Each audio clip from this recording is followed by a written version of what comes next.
There we go. Welcome back to another thrilling installment of Fraggoth moves his microphone and makes a loud thunking noise. Or a gentle one, as the case may be. Let's see. So, we're moving right along on the Endymion omnibus here. We are just about finished. My estimate is 2 more installments, including today, so this is the penultimate. Let me quickly shuffle forth here. Really do pelt along doing these when you, aren't doing one reading of the book a week. Okay, how far does that get me? How far does that put me for the one after that? Because I'm going to be tapped out for that one. I don't want it to be too short. How long is chapter 32? Pretty friggin' long. And then that leaves only like 30 pages. Shucks. Let me put a marker in there, see how we're doing time-wise when we get there, and ideally we can bang a bit more out. It's still probably the most equitable way to do it. Anyway, previously, last time, biggest things that happened. Let's see. Aenea and Rawl fly as space angels. That's fun. They shag more. That's fun. The communion thing with her blood is definitely kicking in a big way. It is letting him hear the voices of the dead, and possibly the voices of the living, which is pretty early. The second of which is pretty early, earlier than normal. And this manifests in him basically experiencing people's lives. Or at least parts of them. This includes someone who died in the Holocaust. This includes his mother. Who died of cancer when he was a very young boy. This includes Pope Urban the 16th, of all people, who is still alive. This all happens immediately before and as the Pax decide to attack the Startree, their biosphere that is around a sun, like a Dyson sphere, but made of trees. So Startree, haha. Anyway, it's getting raised to the orbit, and they do manage to escape to the Yggdrasil, with the aid of the hawking mat, the flying carpet, which is really the most stable through line we have for the entire series. It appears in every installment, and is fairly important for each. That thing is old, by the way. That is an old carpet. It has been renoed at one point or other, but that only goes so far. But they manage to get to the Yggdrasil, and they start hauling ass as best they can out of system, and make their escape by having Aenea Freecast them, which is one of the practical effects of being able to listen to the music of the spheres and envision places you've been, and then Freecast over there and pop over, taking the first step. I'm not sure when she was on Mars, but I guess she knew enough about it to envision it.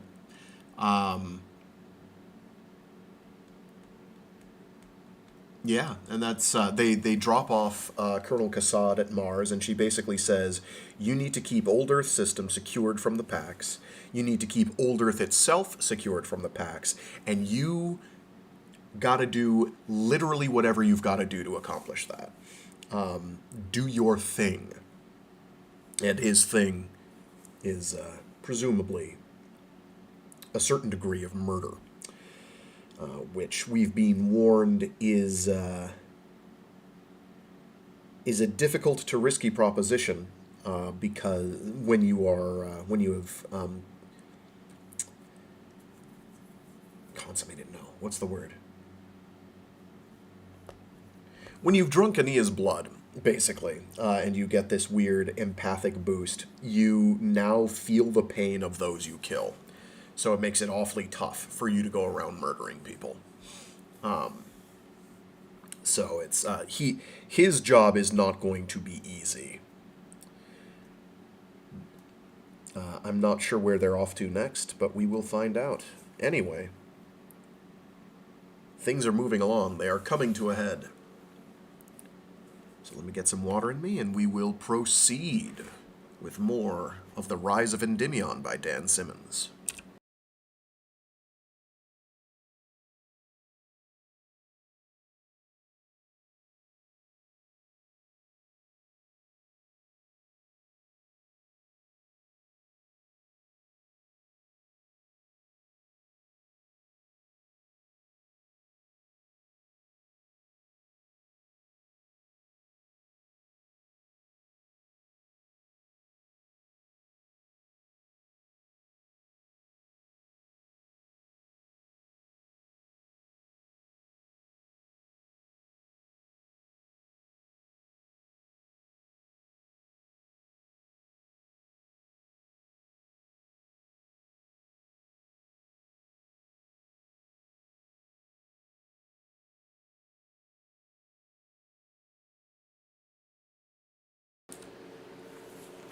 '29.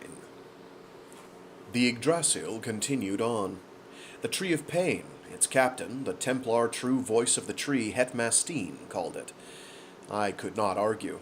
Each jump took more energy from my Aenea, my love, my poor, tired Aenea, and each separation filled the depleting pool of energy with a growing reservoir of sadness. And through it all the Shrike stood useless and alone on its high platform, like a hideous bowsprit on a doomed ship, or a macabre dark angel on the top of a mirthless Christmas tree. After leaving Colonel Cassad on Mars, the tree ship jumped to orbit around Maui Covenant.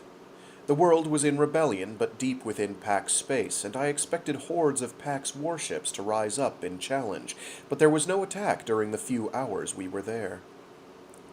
"One of the benefits of the Armada attack on the biosphere at Startree," Aenea said with sad irony. "Oh, they've stripped the inner systems of fighting ships." It was Theo whose hand Aenea took for the step down to Maui Covenant. Again, I accompanied my friend and her friend. I blinked away the white light, and we were on a motile isle, its tree sails filling with a warm tropical wind, the sea and sky a breathtaking blue. Other isles kept pace, while dolphin outriders left white wakes on either side of the convoy. There were people on the high platform, and although they were mystified by our appearance, they were not alarmed. Theo hugged the tall blond man and his dark-haired wife who came forward to greet us. "Aenea, Rawl," she said, "I am pleased to introduce Merrin and Deneb Aspic Corot." "Merrin?" I said, feeling the strength in the man's handshake. He smiled. "10 generations removed from the Merrin Aspic," he said, "but a direct descendant, as Deneb is of our famed lady, Ciri." He put his hand on Aenea's shoulder. "You've come back just as promised, and brought our fiercest fighter back with you." "I have," said Aenea, "and you must keep her safe. For the next days and months you must keep clear of contact with the Pax." Deneb Aspic Corot laughed. I noticed without a trace of desire that she might be the healthiest, most beautiful woman I had ever seen. "We are running for our lives as it is, one who teaches. Thrice we've tried to destroy the ore platform at 3 currents, and thrice they have cut us down like Thomas Hawks. Now we are just hoping to reach the equatorial archipelago and hide among the Isle migration, eventually to regroup at the submersible base at Lat Zero. Protect her at all costs, repeated Aenea. She turned to Theo. I will miss you, my friend. Theo Bernard visibly attempted to keep from weeping, failed, and hugged Aenea fiercely. All the time was good, Theo said and stood back. I pray for your success, and I pray that you fail for your own good. Aenea shook her head. Pray for all of our success. She held her hand up in farewell and walked back to the lower platform with me. I could smell the intoxicating salt and fish scent of the sea. The sun was so fierce it made me squint, but the air temperature was perfect. The water on the dolphin's skin was as clear to me as the sweat on my own forearms. I could imagine staying in this place forever. We have to go, said Aenea. She took my hand. A torch ship did appear on radar just as we climbed out of Maui Covenant's gravity well, but we ignored it as Aenea stood alone on the bridge platform, staring at the stars. I went over to stand next to her. Can you hear them? She whispered. The stars? I said. The worlds, she said. The people on them. Their secrets and silences. So many heartbeats. I shook my head. When I am not concentrating on something else, I said, I am still haunted by voices and images from elsewhere. Other times, my father hunting in the moors with his brothers, Father Glaucus being thrown to his death by Radamanth Nemes. She looked at me. You saw that? Yes, it was horrible. He could not see who it was who had attacked him. The fall, the darkness, the cold, the moments of pain before he died. He had refused to accept the cruciform. It was why the church sent him to Sol Draconi Septum, exile in the ice. Yes, said Aenea. I've touched those last memories of his many times in the past 10 years. But there are other memories of Father Glaucus, Raw, warm and beautiful memories, filled with light. I hope you find them. I just want the voices to stop, I said truthfully. I gestured around at the tree ship, the people we knew, Het Mastine at his bridge controls. This is all too important. Aenea smiled. It's all too important. That's the damn problem, isn't it? She turned her face back to the stars. No, Rawl, what you have to hear before you take a step is not the resonance of the language of the dead, or even of the living. It is the essence of things. I hesitated, not wanting to make a fool of myself, but then said, So, 1,000,000 times ocean must ebb and flow and be oppressed, yet he shall not die. These things accomplished, if he utterly, Aenea broke in, scans all depths of magic and expounds the meanings of all motions, shapes, and sounds, if he explores all forms and substances, straight homeward to their symbol essences, he shall not die. She smiled again. I wonder how Uncle Martin is. Is he cold sleeping the years away, railing at his poor android servants, still working on his unfinished cantos? In all my dreams, I never managed to see Uncle Martin. He's dying, I said. Aenea blinked in shock. I dreamed of him, saw him, this morning, I said. He's defrosted himself for the last time, he's told his faithful servants. The machines are keeping him alive. The Poulsen treatments have finally worn off. I stopped. Tell me, said Aenea. He's staying alive until he can see you again, I said, but he's very frail. Aenea looked away. It's strange, she said. My mother fought with Uncle Martin during the entire pilgrimage.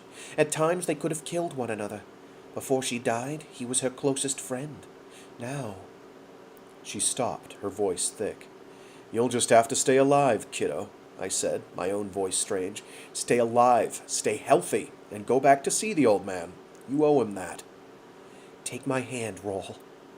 The ship farcast through light.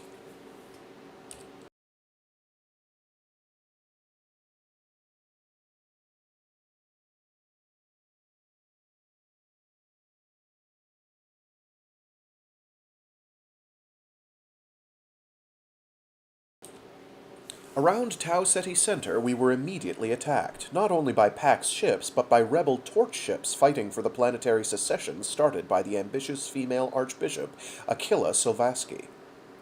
The containment field flared like a nova. "Surely you can't cast through this," I said to Aenea when she offered Tromotrochi of Domu and me her hands. "One does not cast through anything," said my friend, and took our hands, and we were on the surface of the former capital of the late and unlamented hegemony. Tromotrochi had never been to TC2, indeed had never been off the world of Tien Shan, but his merchant interests were aroused by the tales of this one-time capitalist capital of the human universe.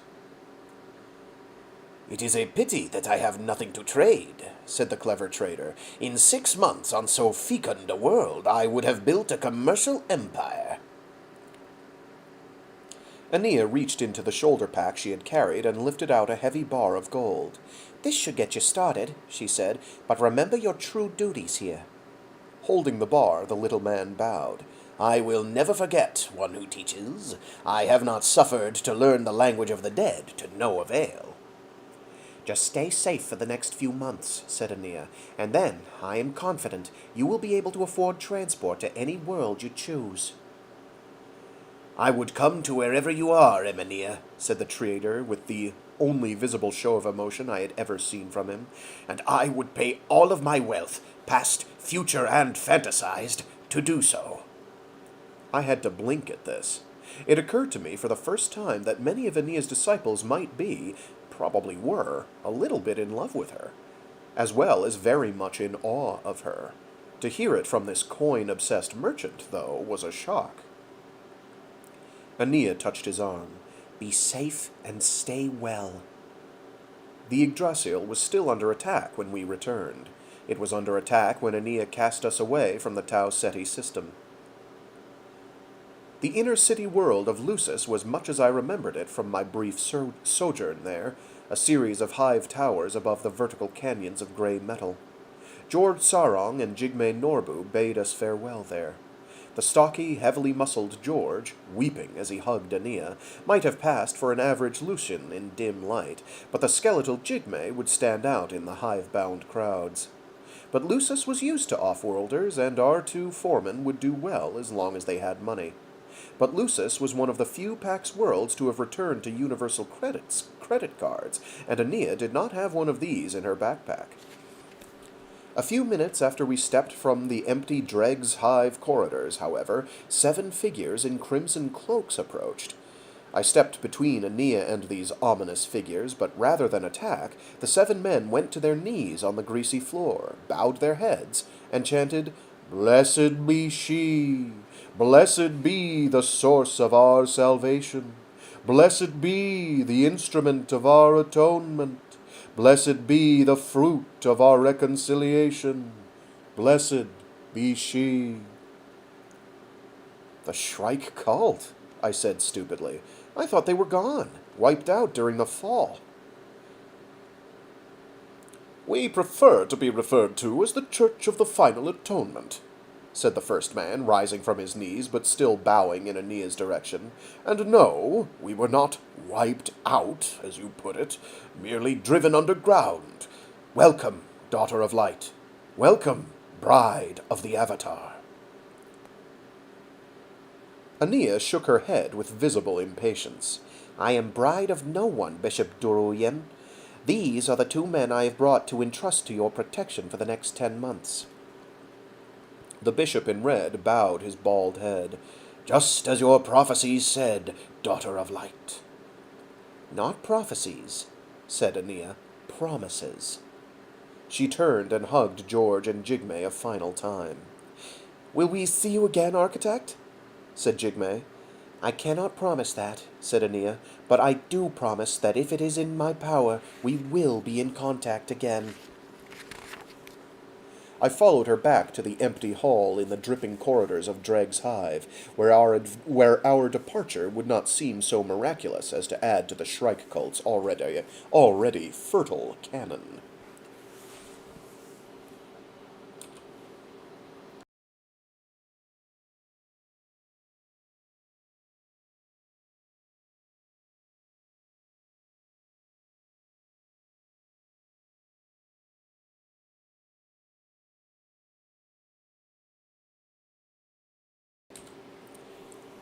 On Sintao Siswangpana, we said goodbye to the Dalai Lama and his brother, Labsang Samten.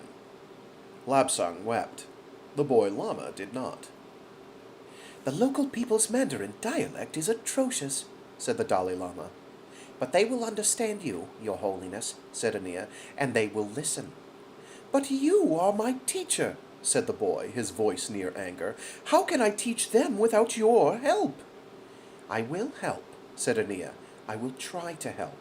And then it is your job, and theirs. But we may share communion with them, asked Lapsang. If they ask for it, said Aenea. To the boy she said, Would you give me your blessing, Your Holiness? The child smiled. It is I who should be asking for a blessing, teacher. Please, said Aenea, and again I could hear the weariness in her voice.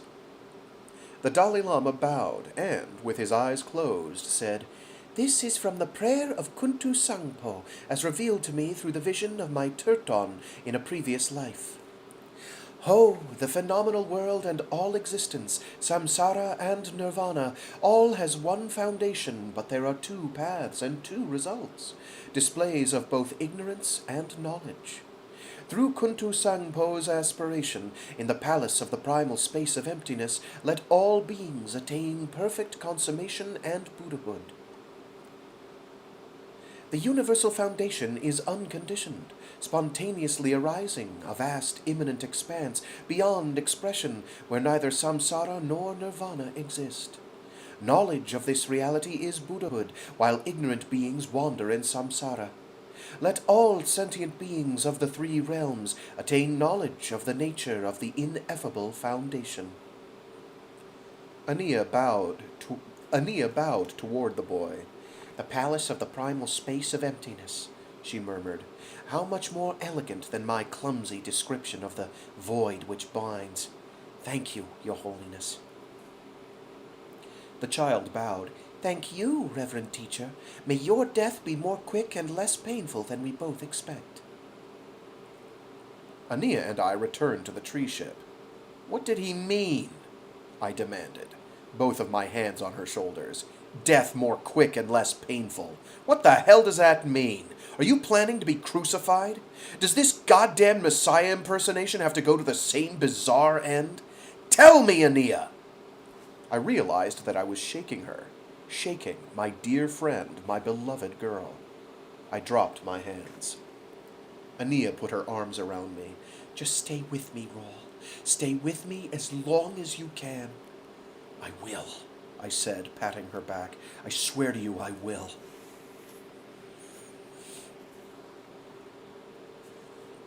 On Fuji, we said goodbye to Kenshiro Endo and Haruyuki Otaki. On Deneb Dry, it was a child whom I had never met, a 10-year-old girl named Catherine, who stayed behind, alone and seemingly unafraid.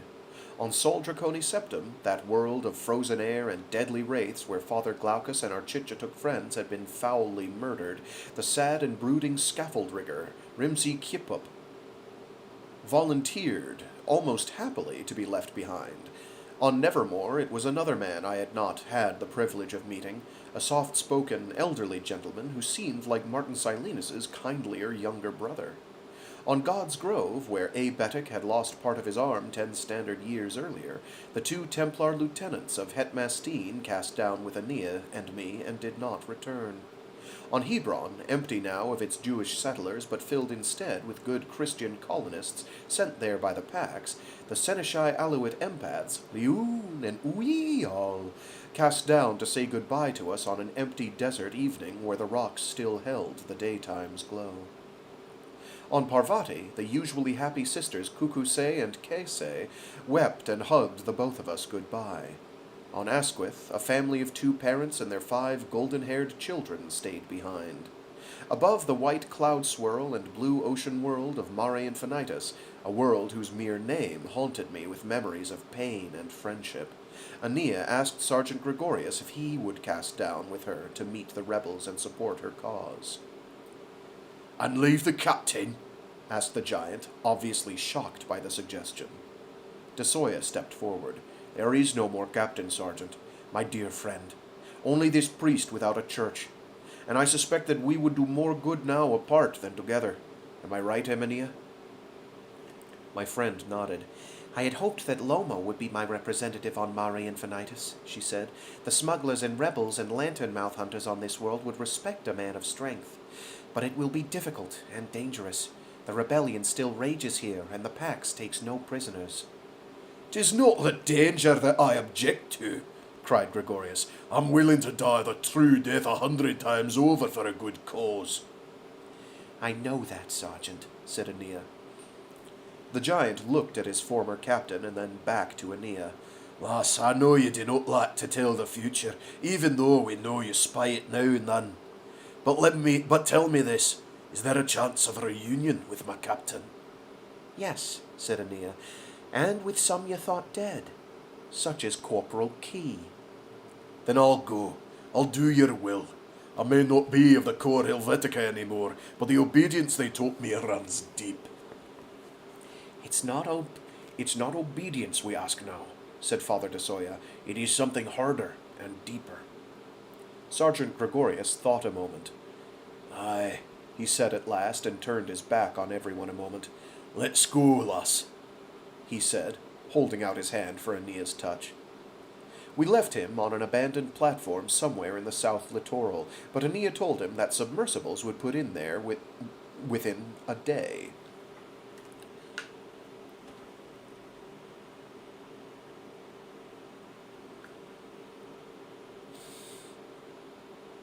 Above Madre de Dios, Father de Soya stepped forward, but Aenea held up her hand to stop him.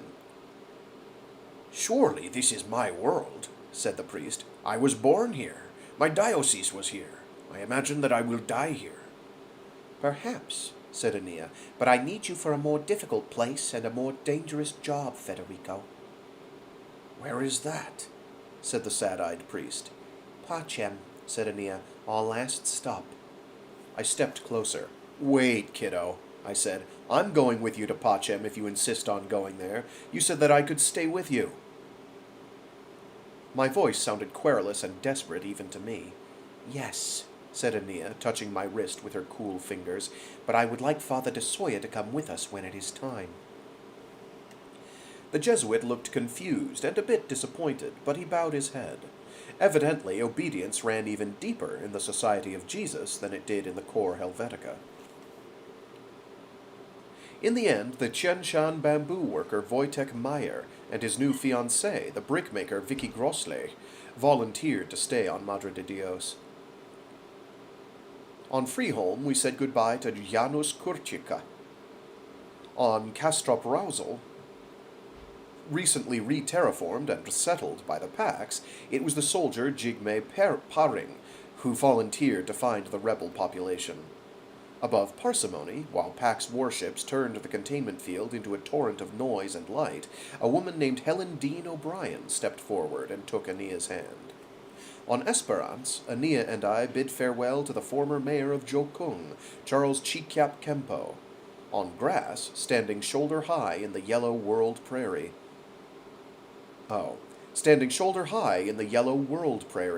we waved goodbye to Isher Purpot, one of the bolder rebels once rescued from a Pax prison galley and gathered in by Father de Soya. On Comriad, where the mosques were quickly being bulldozed or converted to cathedrals by the new Pax settlers, we cast down in the dead of night and whispered our farewells to a former refugee from that world named Merwin Muhammad Ali, and to our former interpreter on Tien Shan, the clever Peri Samdup. Above Renaissance Minor, with a horde of in-system warships accelerating toward us with murderous intent, it was the silent ex-prisoner, Hogan Liebler, who stepped forward. "I was a spy," said the pale man. He was speaking to Aenea, but looking directly at Father de Soya. "I sold my allegiance for money, so that I could return to this world to renew my family's lost lands and wealth. I betrayed my captain and my soul." "My son," said Father de Soya, "you have long since been forgiven those sins, if sins they were, by both your captain and, more importantly, by God. No harm was done." Liebler nodded slowly. "The voices I have been listening to since I drank the wine with Aenea," he trailed off. "I know many people on this world," he said, his voice stronger. "I wish to return home to start this new life." Yes, said Aenea, and offered her hand. On Vitus Grey Ballianus B, Aenea, the Dorje Famo, and I cast down to a desert wasteland, far from the river with its farm fields and brightly painted cottages lining the way where the kind people of the Emoetis Spectrum Helix had nursed me to health and helped me escape the Pax. Here there was only a tumble of boulders and dried fissures, mazes of tunnel entrances in the rock, and dust storms blowing in from the bloody sunset on the black cloud horizon. It reminded me of Mars, with warmer, thicker air and more of a stench of death and cordite to it. The shrouded figures surrounded us almost immediately, flechette guns and hell whips at the ready. I tried again to step between Aenea and the danger, but the figures in the blowing red wind surrounded us and raised their weapons. "Wait!" cried a voice familiar to me, and one of the shrouded soldiers slid down a red dune to stand in front of us. "Wait!" she called again to those eager to shoot, and this time she unwrapped the bands of her cowl. "Demloa!" I cried, and stepped forward to hug the short woman in her bulky battle garb. I saw tears leaving muddy streaks on her cheeks. "You have brought back your special one," said the woman who had saved me, "just as you promised." I introduced her to Aenea and then to the Dorje Famo, feeling silly and happy at the same moment. Demloa and Aenea regarded one another for a moment, and then hugged. I looked at the other figures who still hung back in the red twilight. "Where is Demria?" I asked. "Alam Mikhail Dem Alam, and your children, Bin and Sesambra." "Dead," said Demloa. "All dead, except Sesambra, who is missing after the last attack from the Bombasino Pax." I stood speechless, stunned. "Binria Demloa Alam died of his illness," continued Demloa, "but the rest died in our war with the Pax." "War with the Pax?" I repeated. "I hope to God that I did not start it." Demloa raised her hand. "No, Rise of Endymion, you did not start it. Those of us in the Emoetis Spectrum Helix who prized our own ways refused the cross. That is what started it. The rebellion had already begun when you were with us. After you left, we thought we had it won. The cowardly troops at Pax Base Bombasino sued for peace, ignored the orders from their commanders in space, and made treaties with us. More Pax ships arrived. They bombed their own base, then came after our villages. It has been war since then. When they land and try to occupy the land, we kill many of them. They send more." "Demloa," I said, "I am so sorry." She set her hand on my chest and nodded. I saw the smile that I remembered from our hours together. She looked at Aenea again. "You are the one he spoke of in his delirium and his pain. You are the one whom he loved. Do you love him as well, child?" "I do," said Aenea. "Good," said Demloa. "It would be sad if a man who thought he was dying expressed such love for someone who did not feel the same about him." Demloa looked at the Thunderbolt Sow, silent and regal. "You are a priestess?" "Not a priestess," said the Thunderbolt Sow, "but the abbess of the Sanden Gomper Monastery." Demloa showed her teeth. "You rule over monks? Over men?" "I instruct them," said the Dorje Famo. The wind ruffled her steel-gray hair. "Just as good as ruling them," Demloa laughed. "Welcome, then, Dorje Famo." To Aenea she said, "And are you staying with us, child? Or just touching us and passing on as our prophecies predict?" "I must go on," said Aenea, "but I would like to leave the Dorje Famo here as your ally and our liaison." Demloa nodded. "It is dangerous here now," she said to the "It is dangerous here now," she said to the Thunderbolt Sow. The Dorje Famo smiled at the shorter woman. The strength of the two was almost a palpable energy in the air around us. "Good," said Demloa. She hugged me. "Be kind to your love, Rise of Endymion. Be good to her in the hours granted to you by the cycles of life and chaos." "I will," I said. To Aenea, Demloa said, "Thank you for coming, child. It was our wish. It was our hope." The two women hugged again. I felt suddenly shy, as if I had brought Aenea home to meet my own mother or Grandon. The Dorje Famo touched the both of us in benediction. Gale pe a, she said to Aenea. We moved away in the twilight dust storm and cast through the burst of white light. On the quiet of the Yggdrasil's bridge, I said to Aenea, "What was that she said?" Kale pe a, repeated my friend. It is an ancient Tibetan farewell when a caravan sets out to climb the high peaks. It means, go slowly if you wish to return.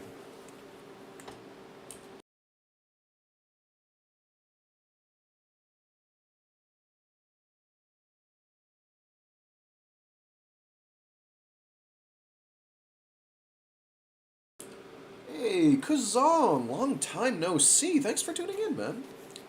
The king, the man, the myth, the legend. And so it went for 100 other worlds, each one visited only for moments, but each farewell moving and stirring in its own way. It is hard for me to say how many days and nights were spent on this final voyage with Aenea, because there was only the casting down and casting up, the tree ship entering the light one place and emerging elsewhere, and when everyone was too tired to go on, the Yggdrasil was allowed to drift in empty space for a few hours, while the ergs rested and the rest of us tried to sleep. I remember at least 3 of these sleep periods, so perhaps we traveled for only 3 days and nights. Or perhaps we traveled for a week or more and slept only 3 times. But I remember that Aenea and I slept little and loved one another tenderly, as if each time we held each other it might be our last. It was during one of these brief interludes alone that I whispered to her, "Why are you doing this, kiddo? Not just so we can all become like ousters and catch sunlight in our wings. I mean, it was beautiful, but I like planets. I like dirt under my boots. I like just being human, being a man." Aenea had chuckled and touched my cheek. I remember that the light was dim, but that I could see the perspiration still beaded between her breasts. "I like your being a man too, Rawl, my love." I began awkwardly. "I know what you mean," whispered Aenea. "I like planets too, and I like being human, just being a woman. It's not for some utopian evolution of humankind into ouster angels or Seneschai empaths that I'm doing what I have to do." "What then?" I whispered into her hair. "Just for the chance to choose," she said softly. "Just for the opportunity to continue being human, whatever that means to each person who chooses." "To choose again?" I said. "Yes," said Aenea, "even if it means choosing what one has done before. Even if it means choosing the Pax, the Cruciform, and alliance with the Core." I did not understand, but at that moment I was more interested in holding her than in fully understanding.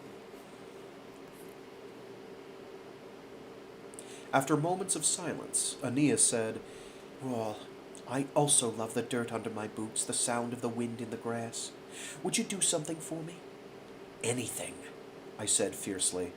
"If I die before you," she whispered, "would you return my ashes to old earth and sprinkle them where we were happiest together?" If she had stabbed me in the heart, it would not have hurt so much. You said that I could stay with you," I said at last, my voice thick and angry and lost, "that I could go anywhere with you." "And I meant it, my love," whispered Aenea. "But if I go ahead of you into death, will you do that for me? Wait a few years, and then set my ashes free where we had been happiest, on old earth." I felt like squeezing her until she cried out, until she renounced her request. Instead, I whispered, "How the goddamn hell am I supposed to get back to old Earth? It's in the Lesser Magellanic Cloud, isn't it? Some 160,000 light years away, isn't it?" "Yes," said Aenea. "Well, are you going to open the Farcaster doors again so I can get back there?" "No," said Aenea. "Those doors are closed forever." "Then how the hell do you expect me to—" I closed my eyes. "Don't ask me to do this, Aenea." "I've already asked you, my love. Ask me to die with you instead." "No," she said. "I'm asking you to live for me, to do this for me." "Shit," I said. "Does that mean yes, Rawl?" "It means shit," I said. I hate martyrs. I hate predestination. I hate love stories with sad endings. So do I, whispered Aenea. Will you do this for me? I made a noise. Where were we happiest on old Earth? I said at last. You must mean Talius and West, because we didn't see much else of the planet together. You'll know, whispered Aenea. Let's go to sleep. I don't want to go to sleep, I said roughly. She put her arms around me. It had been delightful sleeping together in zero gravity on the Startree. It was even more delightful sleeping together in our small bed in our private cubby in the slight gravity field of the Yggdrasil. I could not conceive of a time when I would have to sleep without her next to me. Sprinkle your ashes, eh? I whispered eventually. Yes, she murmured, more asleep than awake. Kiddo, my dear, my love, I said. You're a morbid little bitch. Yes, murmured my Aenea, but I'm your morbid little bitch. By and by, we did get to sleep.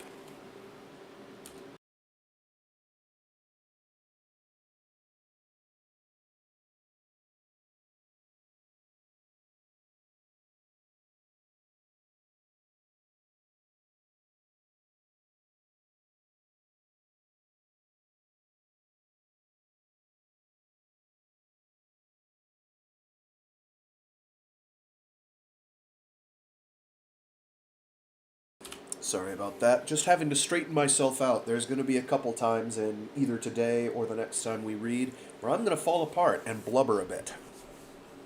Not as hard as I did at certain points of Hyperion, but, almost definitely.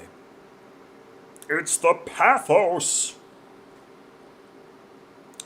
On our day, Aenea cast us to a star system with an M3 class red dwarf at its core and a sweet Earth-like world swinging in close orbit.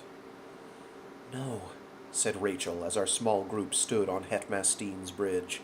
The 300 had left us one by one, Aenea's many disciples left sprinkled among the Pax worlds like so many bottles cast into a great ocean but without their messages. Now Father de Soya remained, Rachel, Aenea, and the Captain Hetmastein, Abetic, a few crew clones, the ergs below, and me. And the Shrike, silent and motionless on its high platform. No, Rachel said again. I've changed my mind. I want to go on with you. Aenea stood with her arms folded. She had been especially quiet all this long morning of casting and bidding farewells to disciples. As you will, she said softly. You know I would not demand that you do anything, Rachel. Damn you, Rachel said softly. Yes, said Aenea. Rachel clenched her fists. Is this ever going to fucking end? What do you mean? Said Aenea. You know what I mean. My father, my mother, your mother, their lives filled with this. My life, lived twice now, always fighting this unseen enemy. Running and running and waiting, backward and forward through time like some accursed, out-of-control dreidel. Oh, damn. Aenea waited. One request, said Rachel. She looked at me. No offense, Rawl. I've come to like you a lot. But could Aenea bring me down to Barnard's World alone? I looked at Aenea. It's all right with me, I said. Rachel sighed. Back to this backward world again. Cornfields and sunsets and tiny little towns with big white houses and big wide porches. It bored me when I was 8. You loved it when you were 8, said Aenea. Yeah, said Rachel. I did. She shook the priest's hand, then Hetmastein's, then mine. On a whim, remembering the most obscure verses of the old poet's cantos, remembering laughing about them at the edge of the campfire's light with Grandom having me repeat them line for line, wondering if people ever really said such things, I said to Rachel, See you later, alligator. The young woman looked at me strangely, her green eyes catching the light from the world hanging above us. After a while, crocodile. She took Aenea's hand, and they were gone. No flash of light when one was not traveling with Aenea, just a sudden absence. Aenea returned within 5 minutes.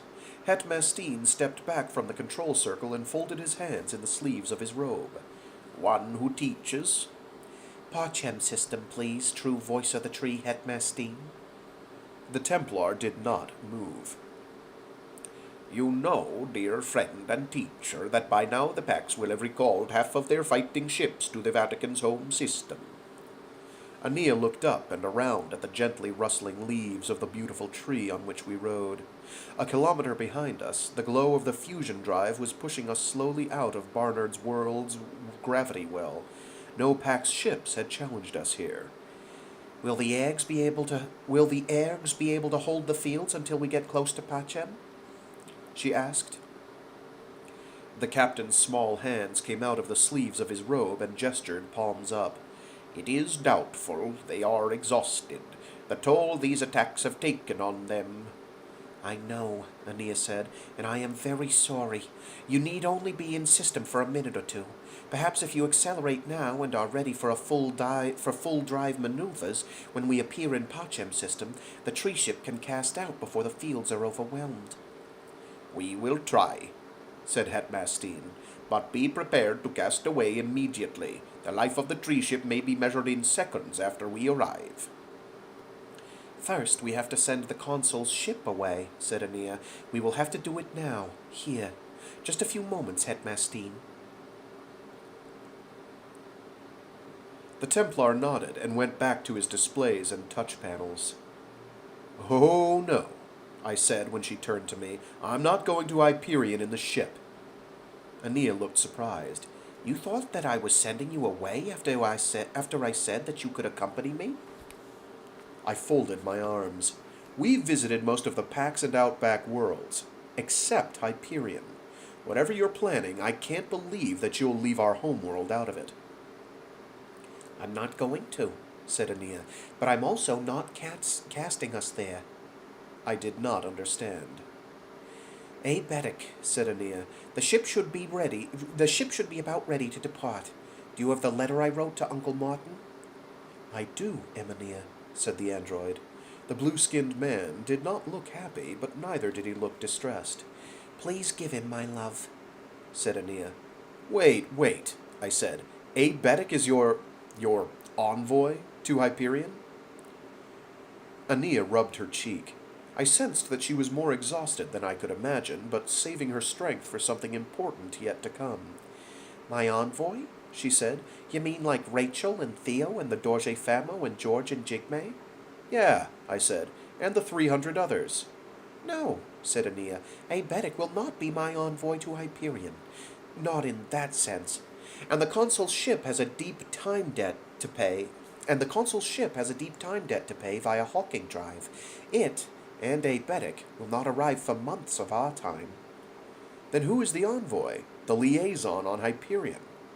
I asked, certain that this world would not be exempted. Can't you guess? My friend smiled. Dear Uncle Martin, the poet and critic once again becomes a player in this endless chess game with the core. But the others, I said, all took communion with you and... I stopped. Yes, said Aenea, when I was still a child. Uncle Martin understood.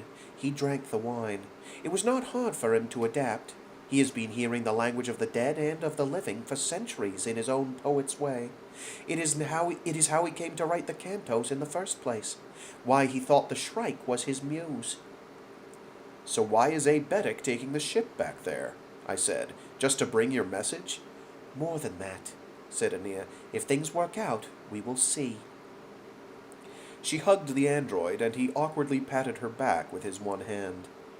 A moment later, welling up with more emotion than I had imagined possible, I shook that blue hand. I will miss you, I said stupidly. The android looked at me for a long moment, nodded, and turned toward the waiting ship. Aebetic, I called just as he was about to enter my ship. He turned back and waited while I ran to my small pile of belongings on the lower platform, then jogged back up the steps. Will you take this? I said, handing him the leather tube. The hawking mat, said Aebetic. Yes, of course, Endymion. I will be happy to keep this for you until I see you again.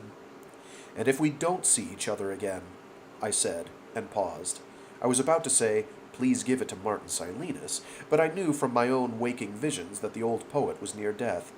If we don't happen to see each other again, Beddock, I said, please keep the mat as a memento of our trip together, and of our friendship.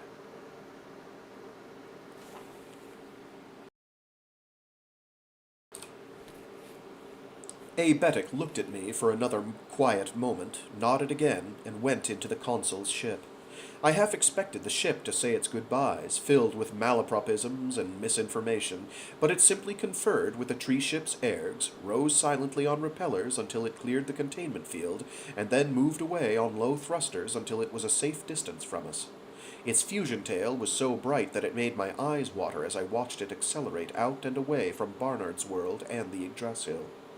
I wished then, with all of my heart and will, that Aenea and I were going back to Hyperion with Beddock, ready to sleep for days on the large bed at the apex of the ship, then listen to music on the Steinway, and swim in a zero-G pool above the balcony. "We have to go," Aenea said to Hetmastine. "Could you please prepare the eggs for what we are about to encounter?" "As you wish, revered one who teaches," said the true voice of the tree. "And Hetmastine," said Aenea.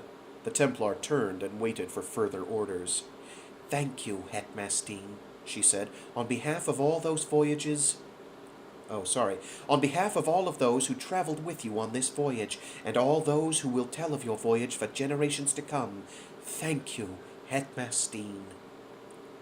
The Templar bowed and went back to his panels. "Full fusion drive to point 9-2. Prepare for evasive maneuvers. Prepare for Pacem system," he said to his beloved ergs wrapped around the invisible singularity 3/4 of a kilometer below us. "Prepare for Pacem system." Father de Soya had been standing quietly nearby, but now he took Aenea's right hand in his left hand. With his right hand he gave a quiet benediction in the direction of the Templar and the crew clones. "In nomine Patris et Filii et Spiritus Sanctus." "Amen," I said, taking Aenea's left hand. "Amen," said Aenea.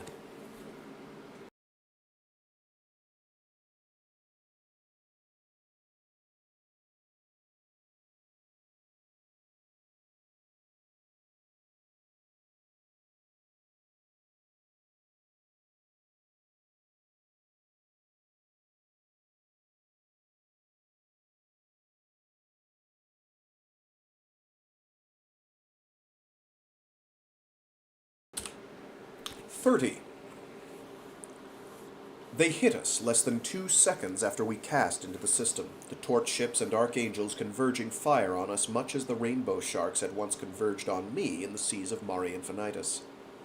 "Go!" cried the true voice of the tree Hetmastine over the torrent of field noise around us.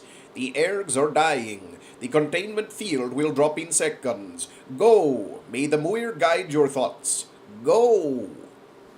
Aenea had had only 2 seconds to glimpse the yellow star at the center of Pacem system, and the smaller star that was Pacem proper, but it was enough. The 3 of us held hands as we cast through light and noise as if rising through the cauldron of lance fire boiling the ship's fields, spirits rising from hell's burning lakes.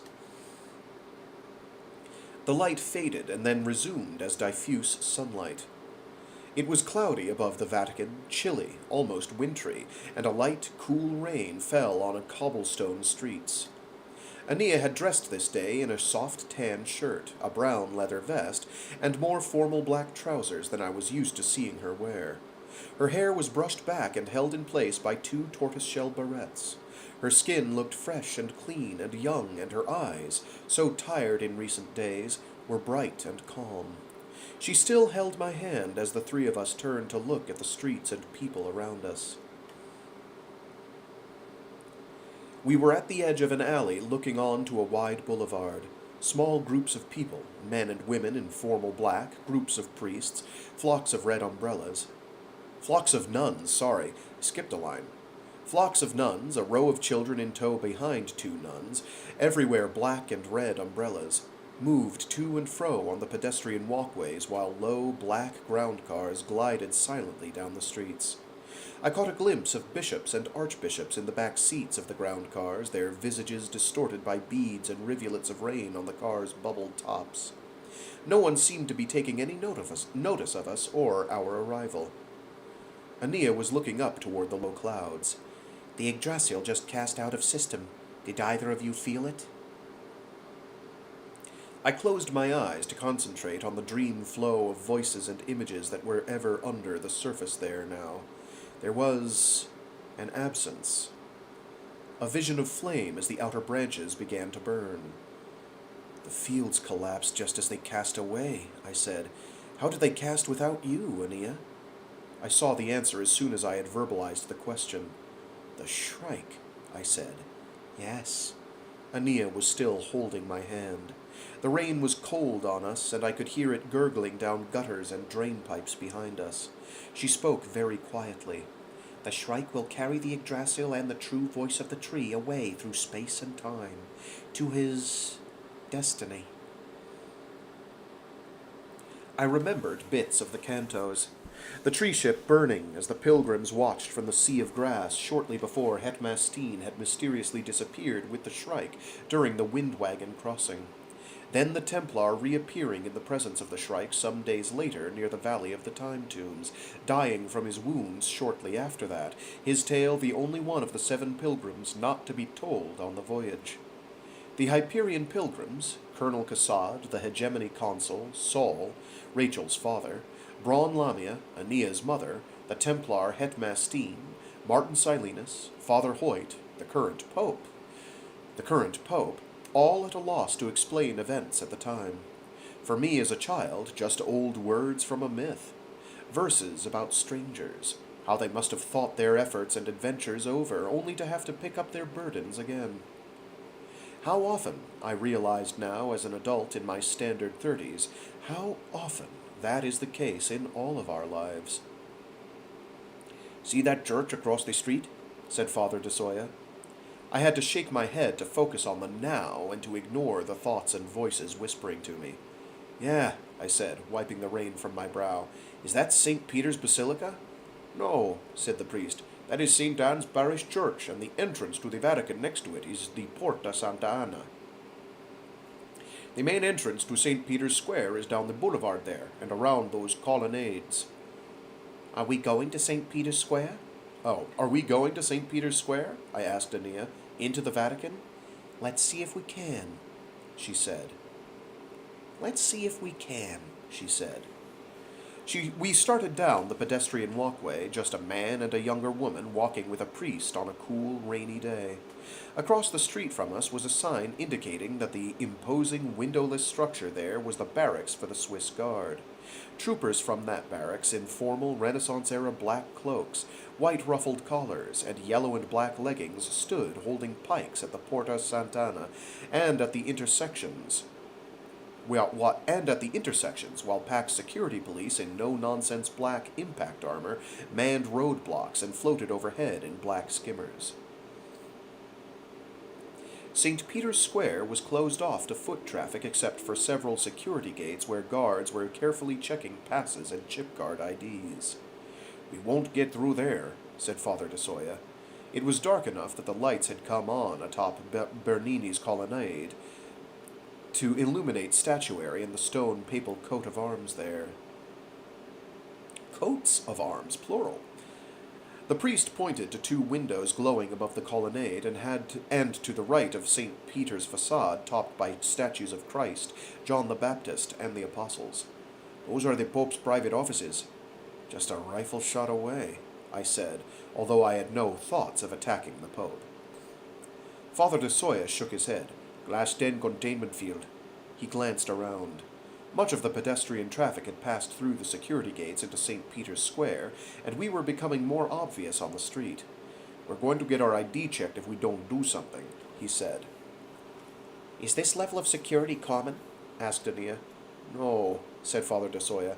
"It may be because of your message that you were coming, but it is more probable that it is the usual security when His Holiness is saying a papal mass. Those bells we heard were a call to an afternoon mass at which he is presiding." "How do you know that?" I said, amazed that he could read so much from the sound of a few bells. Father de Soya looked surprised. I know that because it is Holy Thursday, he said, looking shocked either because we did not know such an elementary fact, or because he had managed to forget it until this moment. This is Holy Week, he went on, talking softly as if to himself. All this week His Holiness must carry out both his papal and diocesan duties. Today, this afternoon, certainly at this Mass, he performs the ceremony of washing the feet of 12 priests who symbolize the 12 disciples whose feet Jesus washed at the Last Supper. The ceremony was always held at the Pope's diocese church, the Basilica of St. John Lateran, who used to be beyond the Vatican.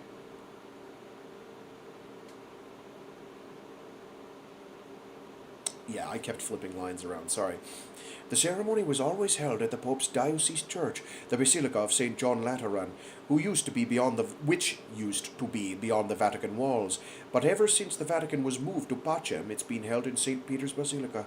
The Basilica of St. John Lateran was left behind during the Hegira, because it had been destroyed during the Seven Nation Wars in the 21st century, and de Soya stopped what I had thought was nervous chatter.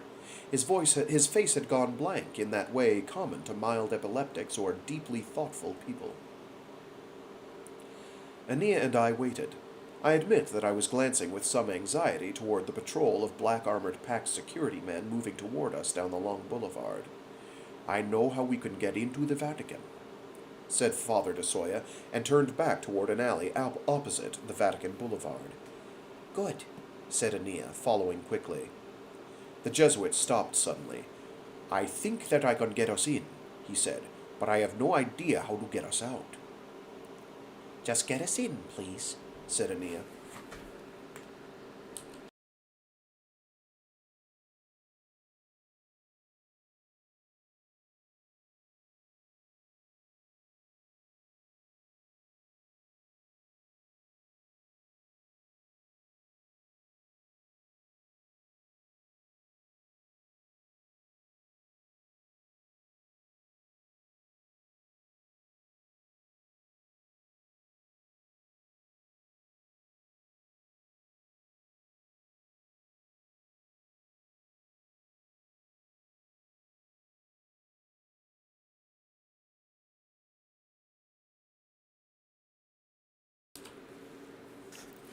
The steel door was at the end of a ruined, windowless stone chapel 3 blocks from the Vatican. It was locked with a small padlock and a large chain. The sign on the sealed door said, "Tours on alternate Saturdays only. Closed during Holy Week. Contact Vatican Tour Office 3888 Square of the First Christian Martyrs."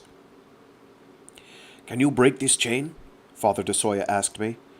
I felt the massive chain and the solid padlock. My only tool or weapon was the small hunting knife still in my belt sheath. "No," I said, "but maybe I can pick the lock. See if you can find some wire in that garbage module there. Baling wire would do." We stood there in the drizzle for at least 10 minutes, with the light fading around us and the sound of traffic on nearby boulevards seeming to grow louder, waiting every minute for the Swiss Guard or security people to swoop down on us. Everything I had learned about picking locks had come from an old riverboat gambler on the Cons who had turned to gambling after the Port Romance authorities had removed 2 of his fingers for thieving. As I worked, I thought of the 10 years of odyssey for Aenea and me, of Father de Soya's long voyage to this place, of the hundreds of light years traveled and tens of thousands of hours of tension and pain and sacrifice and terror. And the goddamn 10-florin lock would not budge. Finally, the point of my knife broke. I cursed, threw the knife away, and slammed the stinking, lousy, cretinous piece of shit lock and chain against the grimy stone wall. The padlock clicked open. It was dark inside. If there was a light switch, none of us could find it. If there was an idiot AI somewhere controlling the lights, it did not respond to our commands. None of us had brought a light. After carrying a flashlight laser for years, I had left mine behind in my backpack this day. When the time had come to leave the Yggdrasil, I had stepped forward and taken Aenea's hand without a thought to weapons or other necessary items. "Is this the Basilica of St. John Lateran?" whispered Aenea. It was impossible to speak in anything above a whisper in the oppressive darkness. "No, no," whispered Father de Soya. "Just a tiny memorial chapel built near the original basilica in the 21st. He stopped, and I could imagine his thoughtful expression returning. "It is a working chapel, I believe," he said. "Wait here." Aenea and I stood with shoulders touching as we heard Father de Soya moving around the perimeter of the tiny building. Once something heavy fell with the sound of iron on stone, and we all stood holding our breath. A minute later we heard the sound of his hands sliding along the inside walls again, and the rustle of his cassock. There was a muffled "ah," and a second later light flared. The Jesuit was standing less than 10 meters from us, holding a lighted match. A box of matches was in his left hand. "A chapel," he explained. They still had the stand for votive candles." I could see that the candles themselves had been melted to uselessness and never replaced, but the tapers and this one box of matches had remained for God knows how long in this dark, abandoned place. We joined him in the small circle of light, waited while he lighted a second match, and followed him to a heavy wooden door set behind rotting curtains. "Father Baggio, my resurrection chaplain, told me about this tour when I was under house arrest near here some years ago," whispered Father de Soya. The door was not locked, but opened with a squeal of ancient, unoiled hinges. "I believe he thought it would appeal to my sense of the macabre," went on Father de Soya, leading us down a narrow, spiraling stone stairway not much wider than my shoulders. Aenea followed the priest. I kept close to Aenea. The stairway continued down, then down some more, and then more. I estimated that we were at least 20 meters beneath street level when the stairway ended, and we passed through a series of narrow corridors into a wider, echoing hallway. The priest had gone through a half-dozen matches by this point, dropping each only after it had burned his fingers. I did not ask him how many matches were left in the small matchbox. "When the Church decided to move St. Peter's and the Vatican during the Hegira," said de Soya, his voice loud enough now to echo in the black space, "they brought it en masse to Pacem using heavy field lifters and tractor field towers. Since mass was not a problem, they brought half of Rome with them, including the huge Castel Sant'Angelo and everything under the old city down to a depth of 60 meters.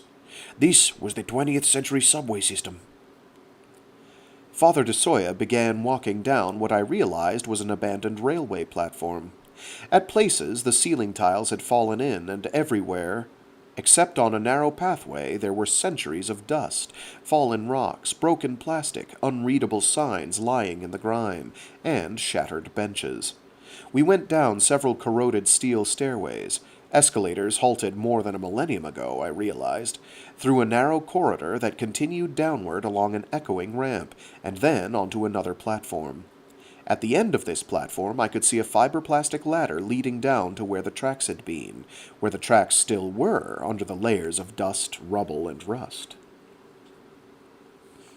We had just climbed down the ladder and stepped into the subway tunnel when the next match went out, but not before Aenea and I had seen what was ahead. Bones. Human bones. Bones and skulls stacked neatly almost 2 meters high on either side of a narrow passage between the rusted tracks.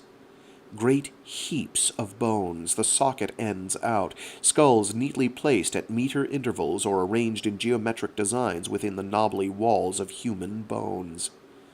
Father de Soya lit the next match and began striding between the walls of skeletal human remains.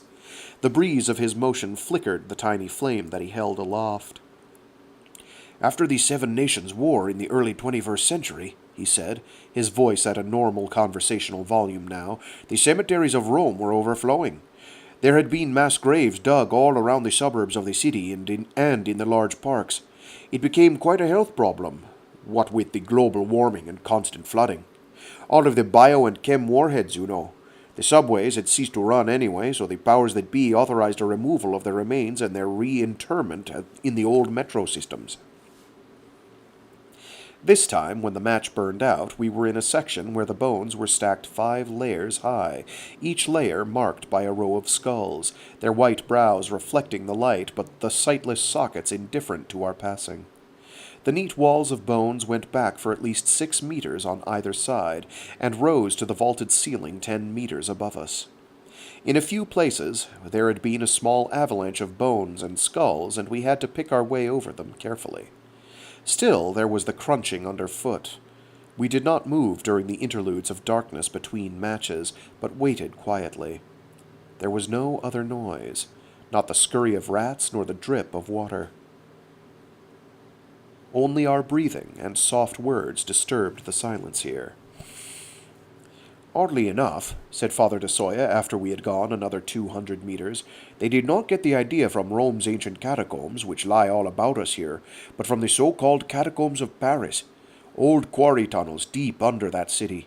The Parisians had to move the bones from their overflowing cemeteries to those tunnels between the late 18th to mid-19th centuries.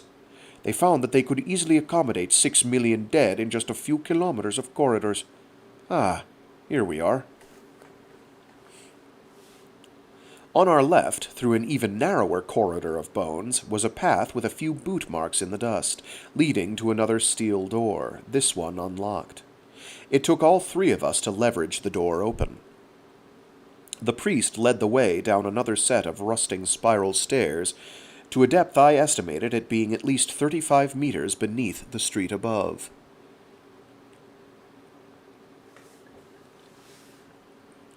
The match went out just as we stepped into another tunnel, much older than the subway vault, its edges and ceiling unfinished and tumble-down.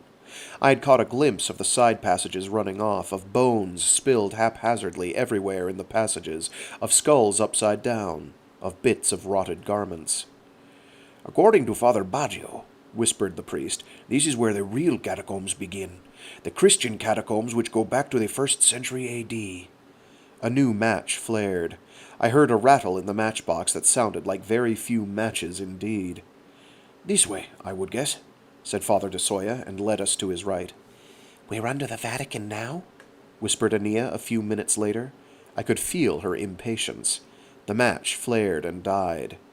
"Soon, soon," said de Soya in the darkness. He lit another one. I heard no rattle in the box.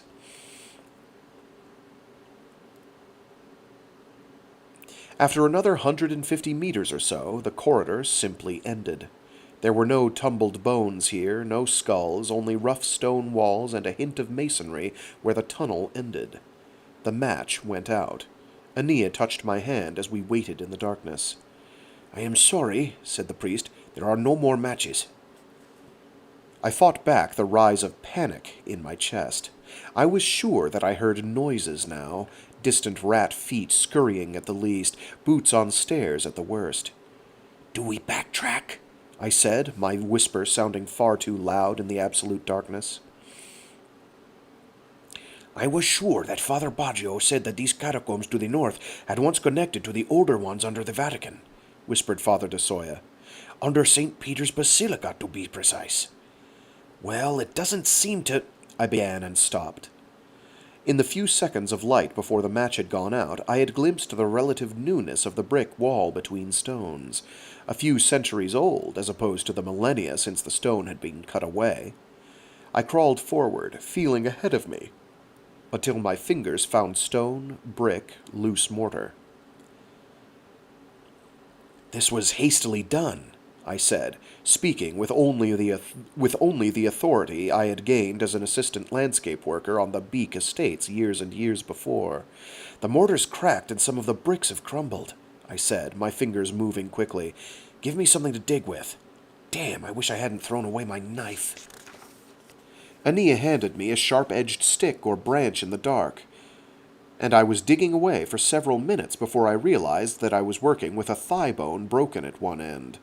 The 2 of them joined me, digging with bones, scrabbling at the cold brick with our fingernails until the nails broke and our fingers bled. After some time at this, we paused to pant and catch our breath. Our eyes had not adapted to the darkness. There was no light here. "The Mass will be over," whispered Aenea. The tone in her voice made it sound like a tragic event. "It is a high mass," whispered the priest. "A long ceremony." "Wait," I said. My fingers had remembered a slight movement in the bricks, not in one or a few of them, but in the entire casement. "Get back," I said aloud. "Crawl to the side of the tunnel."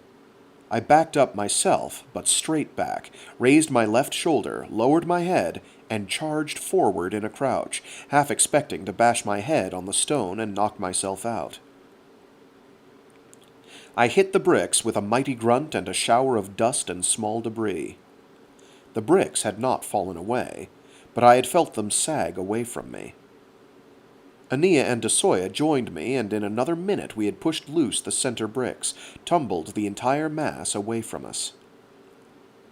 There was the faintest glimmer of light on the other side of the passage, but enough to show us a ramp of debris leading to an even deeper tunnel. We crawled down on our hands and knees, found room to stand, and moved through the earth-smelling corridor. 2 more turns and we came into a catacomb as roughly hewn as the one above, but illuminated by a narrow strip of glow tape running along the right wall at belt height. Another 50 meters of twisting and turning, always following the main passage illuminated by glow tape, and we came into a wider tunnel with modern glow globes set every 5 meters. These globes were not lit, but the ancient glow tape continued on. "We are under St. Peter's," whispered Father Desoya. "This area was first rediscovered in 1939, after they buried Pope Pius XI in a nearby grotto. The excavations were carried on for another 20 years or so, before being abandoned. They have not been reopened to archaeologists." We came into an even wider corridor, wide enough for the 3 of us to walk side by side for the first time. Here the ancient rock and plastered walls, with the occasional marble inset, were covered with frescoes, early Christian mosaics, and broken statues set above grottos in which bones and skulls were clearly visible. Someone had once placed plastic across many of these grottos, and the material had yellowed and opaqued to make the mortal remains within almost unviewable, but by bending and peering we could see empty eye sockets and pelvic ovals peering back at us. The frescoes showed Christian images, doves carrying olive branches, women drawing water, the ubiquitous fish, but were next to older grottos, cremation urns, and graves offering pre-Christian images of Isis and Apollo, Bacchus welcoming the dead to the afterlife with great overflowing flagons of wine, a scene of oxen and rams cavorting, another with satyrs dancing. I immediately noticed the likeness to Martin Silenus and turned just in time to catch Aenea's knowing glance. And still more with beings Father Desoya described as maenads, some rural scenes, partridges all in a row, a preening peacock with feathers of lapis chips, and still caught the light in bright blue. Peering through the ancient mottled plastic and plastiglass at these things made me think that we were passing through some terrestrial aquarium of death. Finally, we came to a red wall at right angles to a lower wall of faded mottled blue, with the remnants of graffiti in Latin still visible. Here the sheet of plastic was newer, fresher, and the small container of bones within quite visible. The skull had been set atop the neat pile of bones and seemed to be regarding us with some interest. Father Desoya went to his knees in the dust, crossed himself, and bent his head in prayer. Aenea and I stood back and watched with the quiet embarrassment common to the unbeliever in the presence of any true faith. When the priest arose, his eyes were moist. "According to church history and Father Baggio, the workers uncovered these poor bones in A.D. 1949. Later analysis showed that they belonged to a robust man who died sometime in his 60s. We are directly under the high altar of St. Peter's Basilica, which was built here because of the legend that St. Peter had been interred secretly at just this spot. In A.D. 1968, Pope Paul VI announced that the Vatican was convinced that these were indeed the bones of the fisherman, the same Peter who walked with Jesus and was the rock upon which Christ built his church." We looked at the silent heap of bones and then back at the priest. "Federico, you know that I am not trying to bring down the church," Aenea said, "only this current aberration of it." "Yes," said Father de Soya, wiping his eyes roughly, leaving muddy streaks there. "I know that, Aenea." He looked around, went to a door, opened it. A metal staircase led upward. "There will be guards," I whispered. "I think not," said Aenea. "The Vatican has spent 800 years fearing attack from space, from above. I do not believe they give much thought to their catacombs." She stepped in front of the priest and started quickly but quietly up the metal steps. I hurried to follow her. I saw Father de Soya glance back toward the dim grotto, cross himself a final time, and follow us up toward St. Peter's Basilica.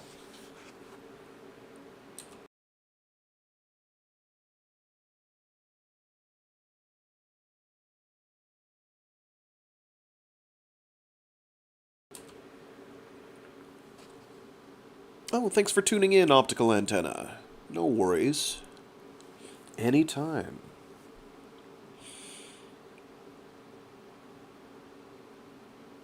The light in the main basilica, although softened by evening, stained glass and candlelight, was all but blinding after the catacombs. We had climbed up through the subterranean shrine, up past a memorial basilica marked in stone as the Trophy of Gaius, through side corridors and service entrances, through the anteroom of the sacristy, past standing priests and craning altar boys, and out into the echoing expanse at the rear of the nave of St. Peter's Basilica. Here were scores of dignitaries, not important enough to have been awarded a place in the pews, but still honored by being allowed to stand in the rear of the basilica to witness this important celebration. It took only a glance to see that there were Swiss guard and security people at all the entrances to the basilica and in all the outer rooms with exits. Here, at the back of the congregation, we were inconspicuous for the moment, just another priest and two somewhat underdressed parishioners allowed to crane their necks to see the Holy Father on Holy Thursday. Mass was still being celebrated. The air smelled of incense and candle wax. Hundreds of brightly robed bishops and VIPs lined the gleaming rows of pews. At the marble altar rail before the baroque splendor of the canopy of the throne of St. Peter, the Holy Father himself knelt to finish his menial work of washing the feet of 12 seated priests, 8 men and 4 women. An unseen but large choir was singing, "O Holy Ghost, through thee alone know we the Father and the Son. Be this our firm, unchanging creed, that thou dost from them both proceed, that thou dost from them both proceed. Praise be the Lord, Father and Son, and Holy Spirit with them one, and may the Son on us bestow all gifts that from the Spirit flow, all gifts that from the Spirit flow." I hesitated then, wondering what we were doing here, why this endless battle of Aeneas had brought us to the center of these people's faith. I believed everything she had taught us, valued everything she had shared with us, but 3,000 years of tradition and faith had formed the words of this beautiful song, and had built the walls of this mighty cathedral. I could not help but remember the simple wooden platforms, the firm but inelegant bridges and stairways of Aenea's rebuilt temple hanging in air. What was it? What were we, compared to this splendor and humility? Aenea was an architect, largely self-trained except for her adolescent years with the cybrid Mr. Wright, building stone walls out of desert rock and mixing concrete by hand. Michelangelo had helped to design this basilica. The Mass was almost over. Some of the standing crowd in the rear of the longitudinal nave were beginning to leave, walking lightly so as not to interrupt the end of the service with their footfalls, whispering only when they reached the stairs to the piazza outside. I saw that Aenea was whispering in Father de Soya's ear, and I leaned against them to hear, afraid that I might miss some vital instruction. "Will you do me one final great service, Father?" she asked. "Anything," whispered the sad-eyed priest. "Please leave the basilica now," Aenea whispered in his ears. "Please go now, quietly, with these others. Leave now and lose yourself in Rome until the day comes to cease being lost." Father de Soya pulled his head back in shock, looking at Aenea from half a meter away with an expression of someone who has been abandoned. He leaned close to her ear. "Ask anything else of me, teacher." "This is all I ask, Father, and I ask it with love and respect." The choir began singing another hymn. Above the heads in front of me, I could see the Holy Father completing the washing of the priest's feet and moving back to the altar under the gilded canopy. Everyone in the pews stood in anticipation of the closing litanies and final benediction. Father de Soya gave his own benediction to my friend, turned, and left the basilica with a group of monks whose beads rattled as they walked. I stared at Aenea with enough intensity to set wood aflame, trying to send her the mental message, "Do not ask me to leave." She beckoned me close and whispered in my ear, "Do one final thing for me, Rawl, my love." I almost shouted, "No, God damn it!" at the top of my lungs in the echoing nave of St. Peter's Basilica during the holiest moments of Holy Thursday's High Mass. Instead, I waited. Aenea fumbled in the pockets of her vest and came out with a small vial. The liquid in it was clear, but somehow looked heavier than water. "Would you drink this?" she whispered, and handed me the vial. I thought of Romeo and Juliet, Caesar and Cleopatra, Abelard and Heloise, George Wu and Howard Sung. All star-crossed lovers. Suicide and poison. I drank down the potion in one gulp, setting the empty vial in my own shirt pocket, waiting for Aenea to take out and drink a similar potion. She did not. "What was it?" I whispered, not fearing any answer. Aenea was watching the final moments of the Mass. She leaned very close to whisper, "Antidote to the Pax's birth control medication that you took back when you joined the Home Guard." "What the hell?" I came close to shouting over the Holy Father's closing words. "You're worried about family planning now? Are you out of your goddamn mind?" She leaned back, her breath warm on my neck as she whispered again, "Thank God, I've been carrying that for 2 days and almost forgot it. Don't worry, it'll take about 3 weeks to take effect. Then you'll never be shooting blanks again." I blinked at her. Was this blasphemy in St. Peter's Basilica, or just extraordinarily bad taste? Then my mind shifted into high gear. This is wonderful news. Whatever happens next, Aenea sees a future for us, for herself, wants to have a child with me. But what about her first child? And why do I assume she's doing this so that she and I can... Why would she... Perhaps it's her idea of a farewell present. Why would she... Why? "Kiss me, Rawl," she whispered, loud enough to make the elderly nun standing in front of us turn around with a severe expression. I did not question her. I kissed her. Her lips were soft and slightly moist, just as they were the first time we had kissed standing on the bank of the Mississippi River at a place called Hannibal. The kiss seemed to last a long time. She touched the back of my neck with her cool fingers before our lips parted. The Pope was moving to the front of the apse, facing each of the 2 arms of the transept, then the short nave, and finally the longitudinal nave as he gave his final benediction. Aenea walked out into the main aisle, pushing people gently aside until she was in the open space and moving toward the distant altar. "Lenore Hoyt!" she shouted, and her voice echoed the 100 meters to the dome above. It was more than 150 meters from where we had been standing to where the Pope now paused in his benediction, and I knew Aenea had no chance of making that distance before being intercepted, but I hurried to catch up to her. "Lenore Hoyt!" she shouted again, and hundreds of heads turned in her direction. I saw a movement in the arched shadows along the sides of the nave as Swiss Guard leaped into action.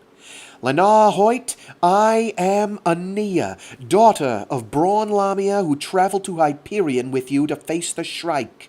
I am the daughter of the John Keats Cybrid, whom your core masters have twice killed in the flesh."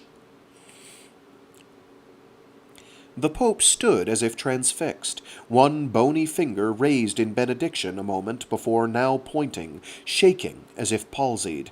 His other hand clutched his vestments above his chest. His mitre trembled as his head bobbed back and forth. "You!" he cried, his voice high, thin, and weak. "The abomination!" "You are the abomination!" shouted Aenea. She was running now, shrugging off dark-robed figures that rose from the pews to grab at her. I pulled 2 men from her back, and she ran on. I leaped over a lunging figure and ran at her side, watching the Swiss Guard shoving through the crowd, energy pikes aimed but hesitant to fire with so many Vatican and mercantilist dignitaries in the line of fire. I knew that they would not hesitate if she got within 10 meters of the Pope. "You are the abomination!" she shouted again, running hard now, dodging grasping hands and lunging arms. "You are the Judas of the Catholic Church, Lenore Hoyt, selling its sacred history to the—" A heavy man in a Pax Fleet Admiral's uniform pulled a ceremonial sword from his scabbard and swung it at my beloved's head. She ducked. I blocked the Admiral's arm, broke it, kicked the sword aside, and threw him halfway down the length of the pew into his subordinates. Colonel Cassad had said that after learning the language of the living, he had felt the pain he administered to others. I experienced that now, feeling the torn nerves and muscle and shattered bone of my forearm, and the collision of my body as the Admiral struck his men. But when I looked down, my forearm was firm, and the only penalty was pain. I did not care about the pain. A cordon of priests, monks, and bishops put themselves between Aenea and the Pope. I saw the pontiff clutch his chest more tightly and fall, but several of the deacons standing near him caught him, carried him back under the canopy of Bernini's throne. Swiss guardsmen hurtled into the space at the end of the aisle, blocking Aenea's way with their pikes and bodies. More filled the space behind us, roughly shoving away the onlookers with brutal swings of their pikes. Pax security in black armor and compact repulsor flying belts came hurtling in 10 meters above the heads of the congregation. Laser dots danced on Aenea's face and chest. I threw myself between her and the imminent energy bolts and flechette clouds. The laser beam blinded my right eye as the target dots swept across it. I threw my arms wide and bellowed something. A challenge, perhaps. Defiance, certainly. "No! Keep them alive!" It was a huge cardinal shouting in a bass rumble like the voice of God. A Swiss guardsman rushed at Aenea with his pike raised to stun her with a blow to the head. She threw herself down, slid across the tile, clipped him at his knees, and sent him sprawling toward me. I kicked him in the head and turned to wrestle the pike out of another guardsman's hands, knocking him backward into the crowd and swinging the long weapon at the 5 guardsmen rushing us from the rear. They gave way. A flying security trooper fired 2 darts into my left shoulder. I presumed they were tranquilizers, but I ripped them away, threw them at the flying form, and felt nothing. 2 guards, a large man and a larger woman, grabbed my arms. I swung them through the air until their skulls collided and dropped them onto tile. "Aenea!" She was on her feet again, pulling free of one guardsman only to have two forms in black armor block her way. The congregation was screaming. The great cathedral organ suddenly screamed like a woman in labor. A security man shot her at 5-meter range. Aenea spun around. A woman in black armor clubbed my darling down, straddling her and pulling her arms behind her.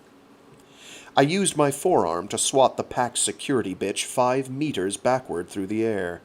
A guardsman clubbed me in the stomach with his pike. A flying security shape zapped me with a neural stunner. Stunners are supposed to work instantly, guaranteed to work instantly, but I had time to close my hands on the nearest guardsman's throat before they stunned me again, and then a third time. My body spasmed, and I fell and pissed my pants as all voluntary functions ceased, my last conscious sensation being the cold flow of urine down my pant leg onto the perfect tiles of St. Peter's Basilica. I was not really aware of the dozen heavy forms landing on my back, pinning my arms, pulling me away. I did not really hear or feel the crack of my forehead striking tile, or the rip it opened from my brow to hairline. In the last 3 or 4 seconds of semi-consciousness, I saw black feet, combat boots, a fallen Swiss guardsman's cap, more feet. I knew that Aenea had fallen to my left, but I could not turn my head to see her one last time. They dragged me away, leaving a trail of blood, urine, and saliva as they did so. I was far beyond caring.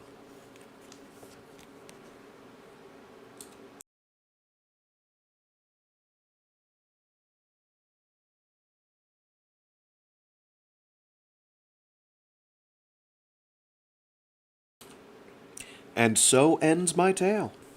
I was conscious but restrained with neural locks during my trial, a 10-minute appearance before the black-robed judges of the Holy Office. I was condemned to death. No human being would sully his or her soul by executing me. I was to be transferred to a Schrödinger cat box in orbit around the quarantined labyrinth world of Armagast. The immutable laws of physics and quantum chance would execute the sentence.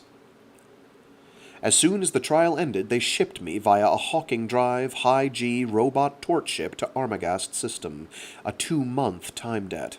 Wherever Aenea was, whatever had happened to her, I was already 2 months too late to help her when I awoke just as they finished sealing the fused energy shell of my prison. And for uncounted days, perhaps months, I went insane. And then for more uncounted days, certainly more months, I have been using the scriber they included in my tiny egg of a cell to tell this tale. They must have known that the scriber would be an additional punishment as I waited to die, writing my story on my few pages of recycled microvellum like the snake devouring its own tail, knowing that no one will ever access the story in the memory chip. I said at the beginning of all this that you, my impossible reader, were reading it for the wrong reason. I said at the beginning that if you were reading this to discover her fate, or my own, you were reading the wrong document. I was not with her when her fate was played out, and my own is closer now to its final act than when I first wrote these words. I was not with her. I was not with her. Oh, Jesus, God, God of Moses, Allah, dear Buddha, Zeus, Muir, Elvis, Christ, if any of you exist, or ever existed, or retain a shred of power in your dead, gray hands, please let me die now. Now. Let the particle be detected, and the gas released. Now. I was not with her.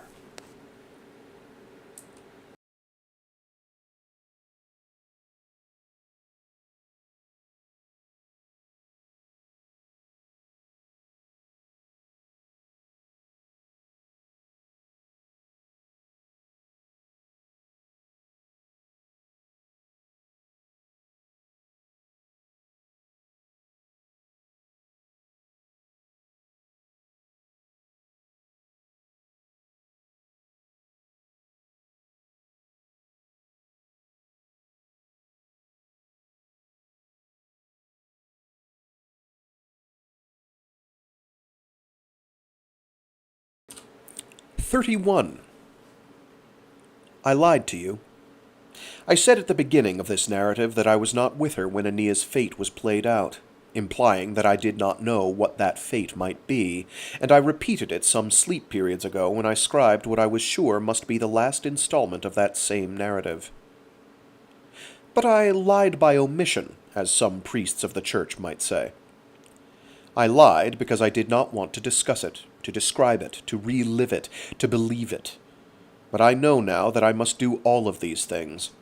I have relived it, every hour of my incarceration here in this Schrödinger catbox prison. I have believed it since the moment I shared the experience with my dear friend, my dear Aenea.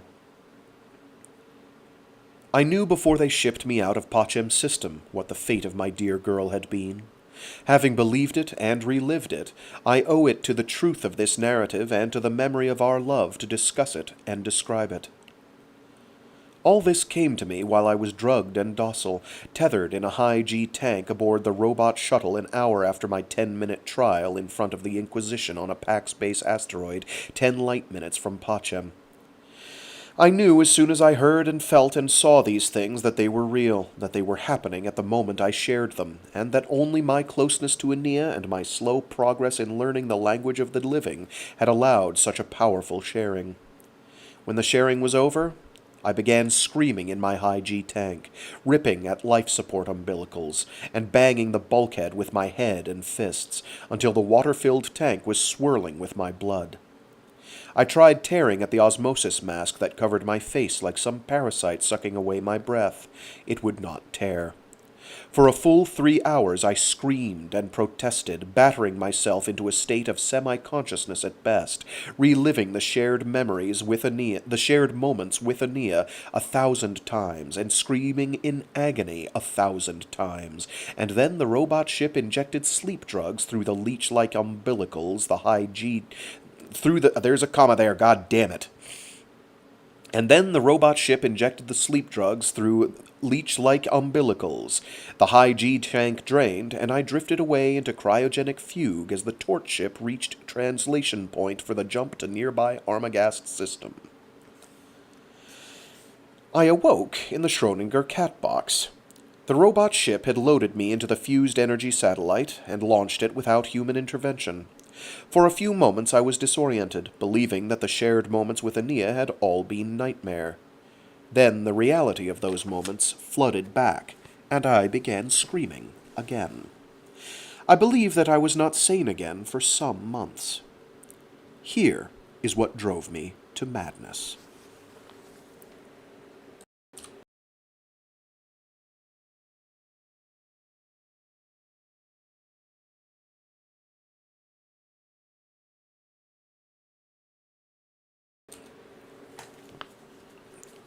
Aenea had also been taken bleeding and unconscious from St. Peter's Basilica, but unlike me, she awoke the next day neither drugged nor shunted.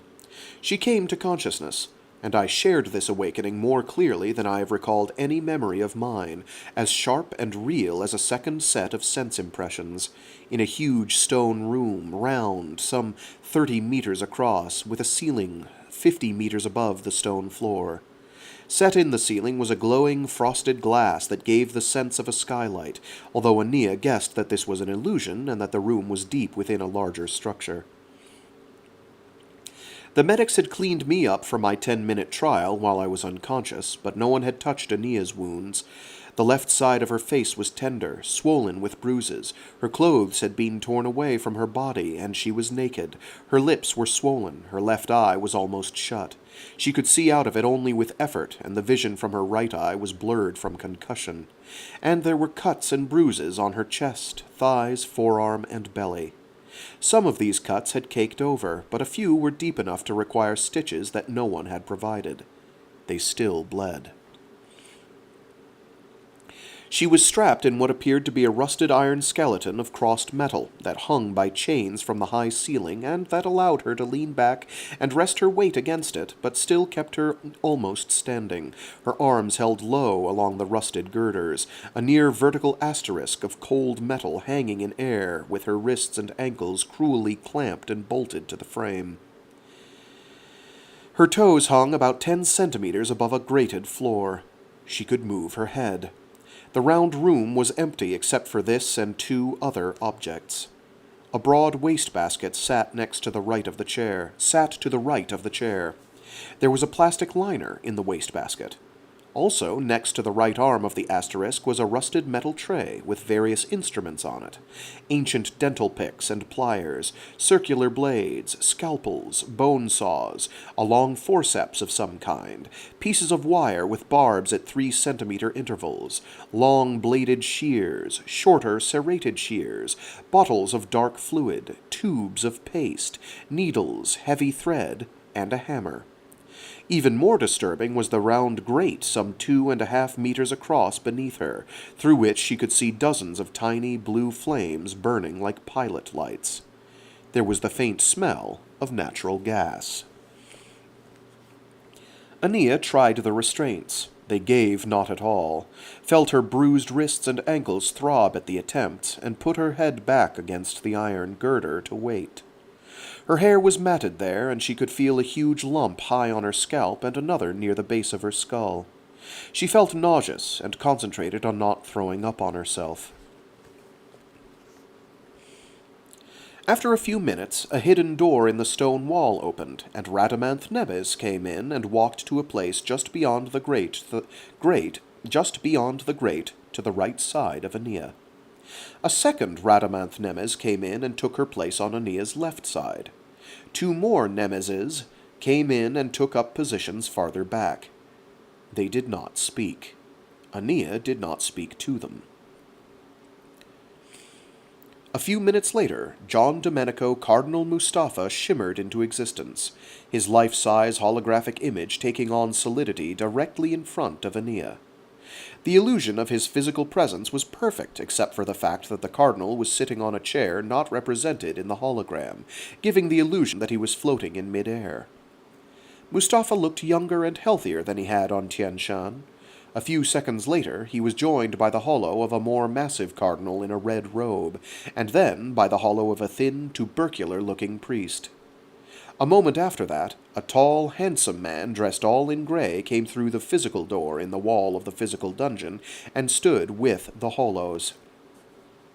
Mustafa and the other cardinal continued sitting on unseen chairs, while the Monsignor's hollow and the physically present man in gray stood behind the chairs like servants. Aenea, said the Grand Inquisitor, allow me to introduce the Vatican Secretary of State, His Eminence Cardinal Lordusame, his aide Monsignor Lucas Audi, and our esteemed Councillor Albedo. "Where am I?" asked Aenea. She had to attempt the sentence a second time because of her swollen lips and bruised jaw. The Grand Inquisitor smiled. "We will answer all of your questions for the moment, my dear, and then you will answer all of ours. I guarantee this. To answer your first question, you are in the deepest, interview room, in the Castel Sant'Angelo, on the right bank of the new Tiber, near the Pont Sant'Angelo, quite near the Vatican, still on the world of Pacem." "Where is Rawl?"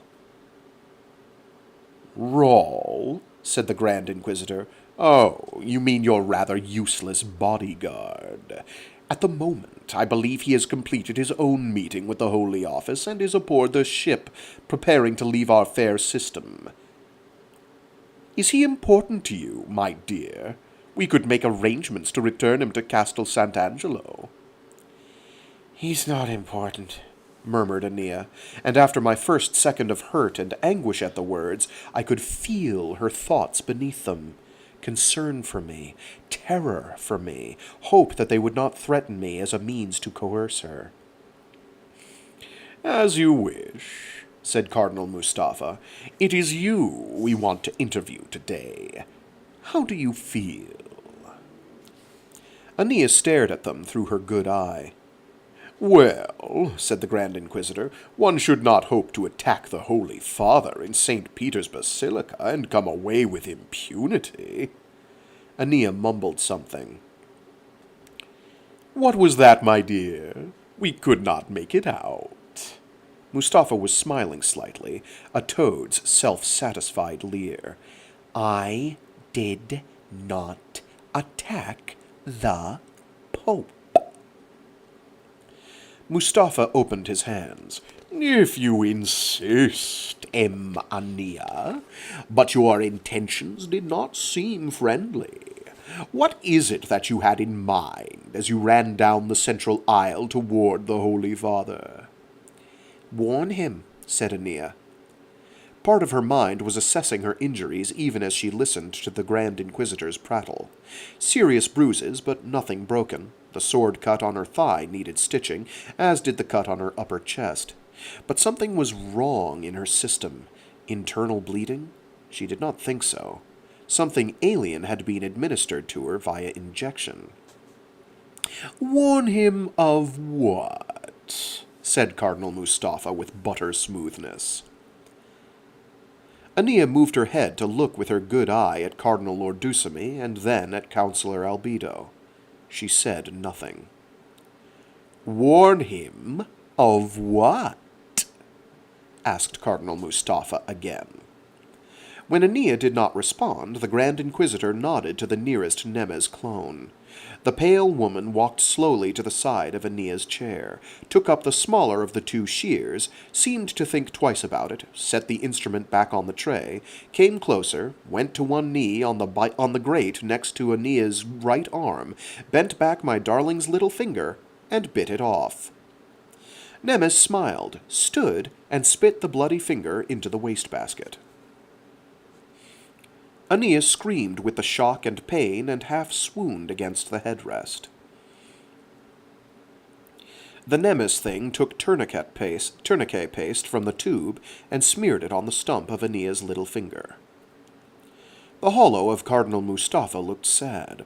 We do not desire to administer pain, my dear, but we also shall not hesitate to do so.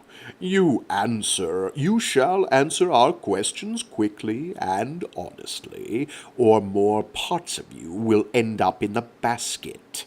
Your tongue will be the last to go. Aenea fought back the nausea. The pain from her mutilated hand was incredible.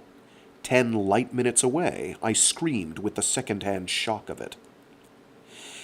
I was going to warn the Pope about your coup, gasped Aenea, still looking at Lordusamy and Albedo. Heart attack. Cardinal Mustafa blinked in surprise. You are a witch, he said softly, and you're a traitorous asshole. Aenea said strongly and clearly. All of you are. You sold out your church. Now you're selling out your puppet Lenar Hoyt. Oh? Said Cardinal Lordusamy.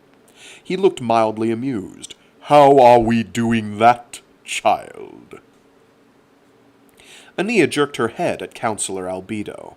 The core controls everyone's life and death via the cruciforms. People die when it's convenient for the core to have them dead. Neural networks in the process of dying are more creative than living ones. You're going to kill the Pope again, but this time his resurrection won't be successful, will it? Very perceptive, my dear, rumbled Cardinal Lordusamy. He shrugged. Perhaps it is time for a new pontiff. He moved his hand in the air, and a fifth hologram appeared behind them in the room. Pope Urban XVI, comatose in a hospital bed, nursing nuns, human doctors, and medical machines hovering around him. Lordusamy waved his pudgy hand again, and the image disappeared. Your turn to be Pope, said Aenea, and closed her eyes. Red spots were dancing in her vision. When she opened her eyes again, Lordusamy was making a modest shrug. Enough of this, said Councillor Albedo. He walked directly through the hollows of the seated cardinals and stood at the edge of the grate, directly in front of Aenea. How have you been manipulating the Farcaster medium? How do you Farcast without the portals? Aenea looked at the core representative. It scares you, doesn't it, Counselor? In the same way that the cardinals are too frightened to be here with me in person. The gray man showed his perfect teeth. Not at all, Aenea, but you have the ability to forecast yourself, and those near you, without portals. His Eminence Cardinal Lord Dusamy and Cardinal Mustafa, as well as Monsignor Audi, have no wish to suddenly vanish from Pacem with you. As for me, I would be delighted if you forecast us somewhere else. He waited. Aenea said nothing. She did not move. Counselor Albedo smiled again. We know that you're the only one who has learned how to do this type of forecasting, he said softly. None of your so-called disciples are close to learning this technique.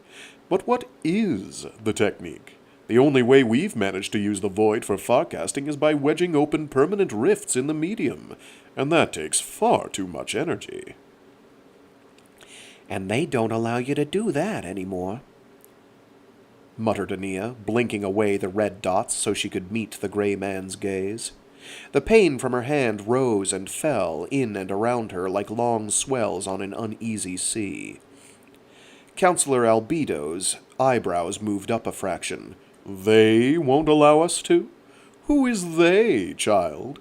Describe your masters to us. No masters, murmured Aenea. She had to concentrate in order to banish the dizziness. Lions and tigers and bears, she whispered. No more double talk, rumbled Lord Dusamy. The fat man nodded to the second Nemes clone, who walked to the tray, removed the rusty pair of pliers, walked around to Aenea's left hand, held it steady at the wrist, and pulled out all of my darling's fingernails. Aenea screamed, passed out briefly, awoke, tried to turn her head away in time but failed, vomited on herself, and moaned softly. There's no dignity in pain, my child, said Cardinal Mustafa. Tell us what the counselor wishes to know, and we will end this sad charade. You will be taken from here, your wounds will be attended to, your finger regrown. You will be cleaned and dressed and reunited with your bodyguard or disciple or whatever. This ugly episode will be over. At that moment, reeling in agony, Aenea's body still aware of the alien substance that had been injected into her while she was unconscious hours earlier. Aenea's body still was aware of the alien substance that had been injected into her while she was unconscious hours earlier. Her cells recognized it. Poison. A sure, slow, terminal poison with no antidote. It would activate in 24 hours no matter what anyone did. She knew then what they wanted her to do, and why. Aenea had always been in contact with the core, even before she was born, via the Shro loop in her mother's skull linked to her father's cybrid persona.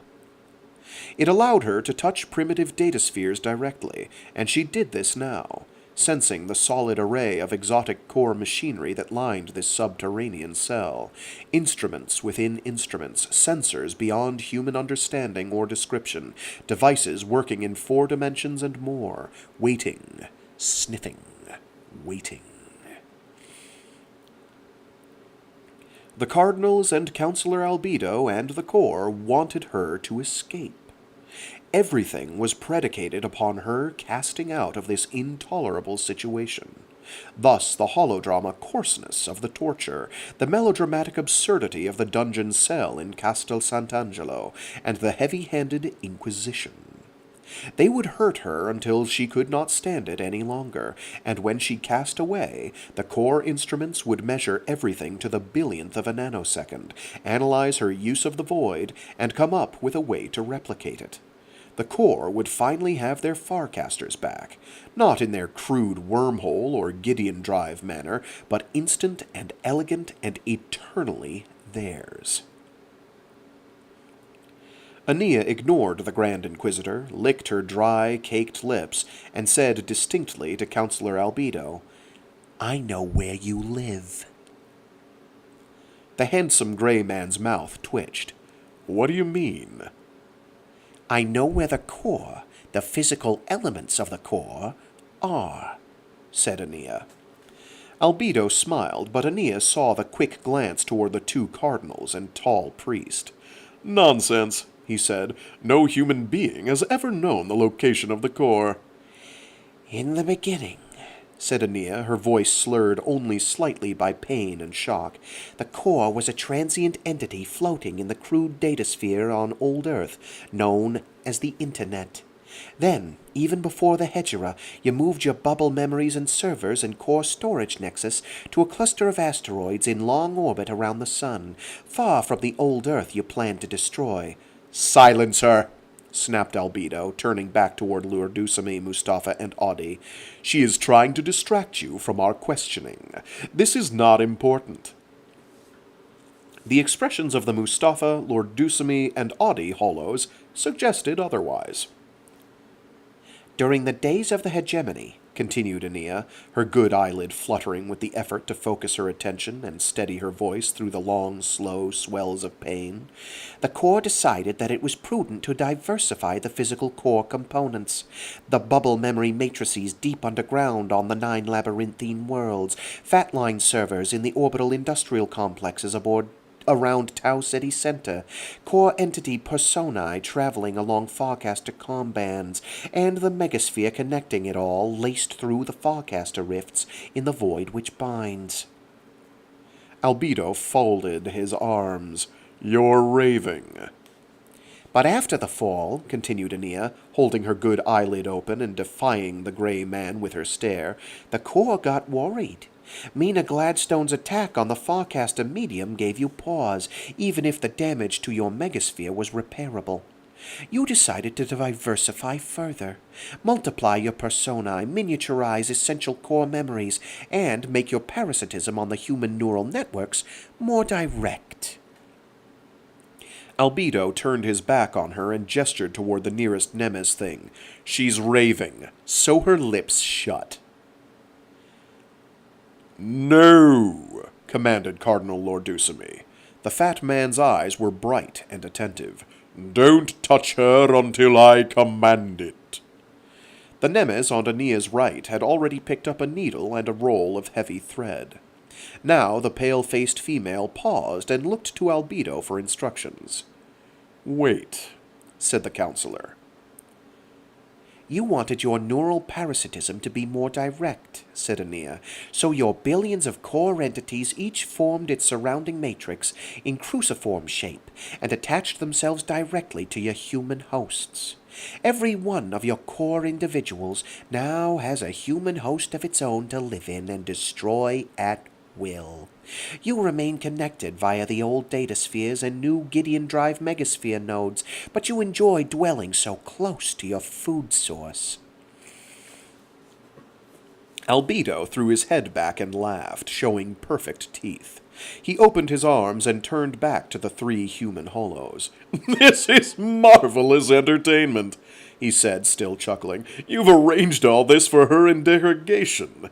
He flicked manicured nails in the general direction of the dungeon chamber, the skylight, the iron crossbeams upon which Aenea was clamped. "And the girl ends up playing with your minds. Pure nonsense, but wonderfully entertaining." Cardinal Mustafa, Cardinal Lord Dusamy, and Monsignor Oddi were looking at Councillor Albedo most attentively, but their holographic fingers were touching their holographic chests. The red-robed hollow of Lord Dusamy rose from its invisible chair and walked over to the edge of the grate. The holographic illusion was so perfect that Aenea could hear the slight rustling of the pectoral cross as it swung from its cord of red silk.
I swear I thought I had this microphone problem licked. Now I have to find out where I left off and it died.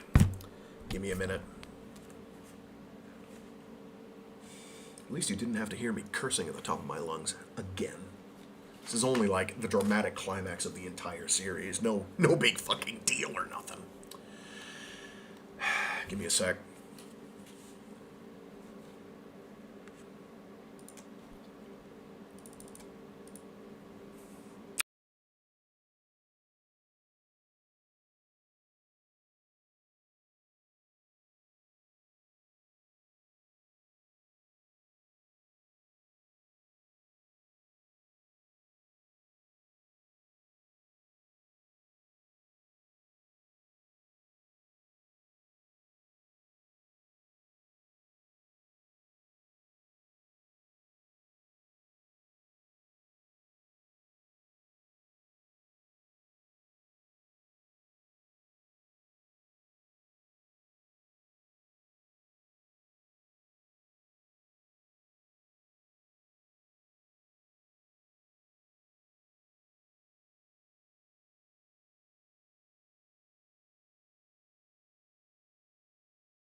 Well, that's pages plural. Okay.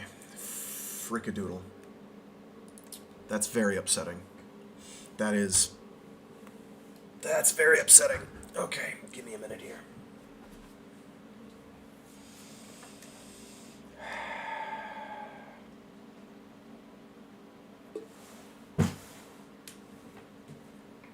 I was keeping an eye on it too, I swear to God.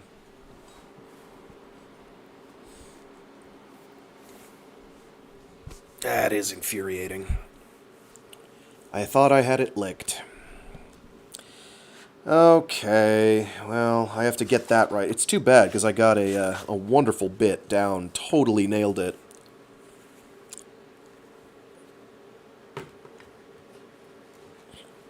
I doubt I'll be able to nail it again. Okay, where were we? Something, something, something. Here we go.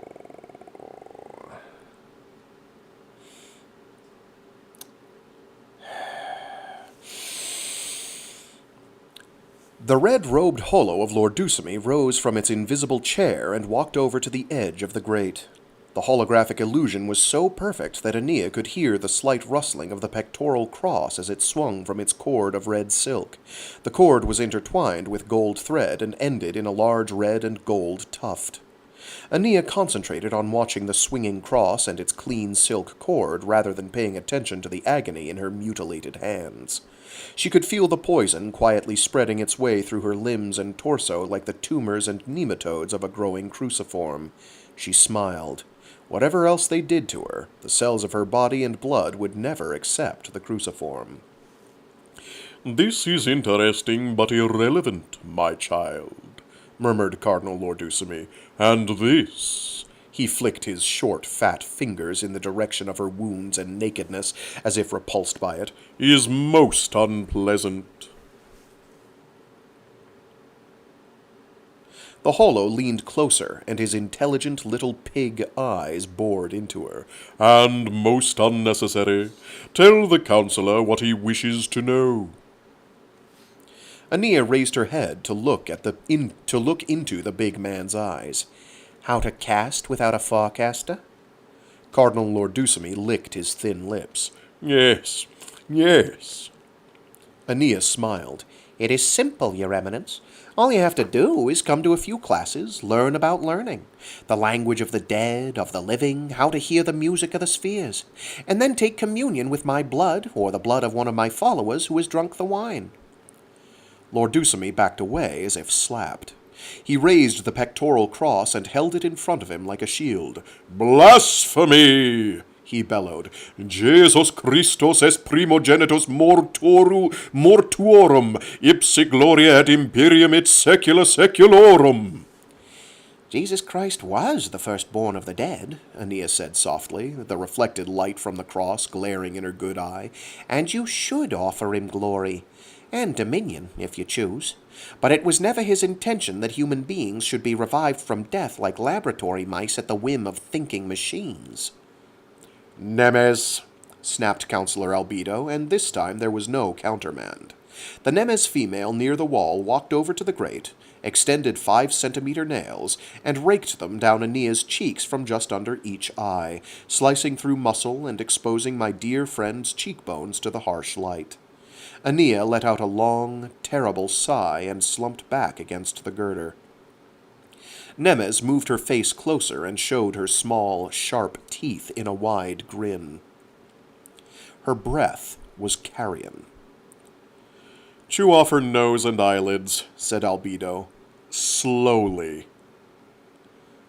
"No!" shouted Mustafa, leaping to his feet, hurrying forward and reaching out to stop Nemes. His holographic hands passed through Nemes's all-too-solid flesh. "A moment," said Counselor Albedo, holding up one finger. Nemes paused with her mouth open above Aenea's eyes. "This is monstrous," said the Grand Inquisitor, "as was your treatment of me." Albedo shrugged. "It was decided that you needed a lesson, Your Eminence." Mustafa was quivering with outrage. "Do you truly believe you are our masters?" Counselor Albedo sighed. "We have always been your masters. You are rotting flesh wrapped around chimpanzee brains, gibbering primates decaying toward death from the moment of your birth. Your only role in the universe was as midwives to a higher form of self-awareness, a truly immortal life form." "The core," said Cardinal Mustafa with great disdain. "Move aside," ordered Counselor Albedo. Or what?" The Grand Inquisitor laughed. "Or you will torture me as you were torturing this deluded woman? Or will you have your monster beat me unto death again?" Mustafa swung his holographic arm back and forth through Nemes's tensed torso, then through Albedo's hard form. The Grand Inquisitor laughed and turned toward Aenea. "You are dead anyway, child. Tell this soulless creature what it needs to know, and we will put you out of your misery in seconds with no—" "Silence!" shouted Albedo and held up one hand like a curled claw. The hollow of Cardinal Mustafa screamed, clutched its chest, rolled across the grate through Aenea's bleeding feet and iron girder, rolled through one of the Nemes's legs, screamed again, and winked out of existence.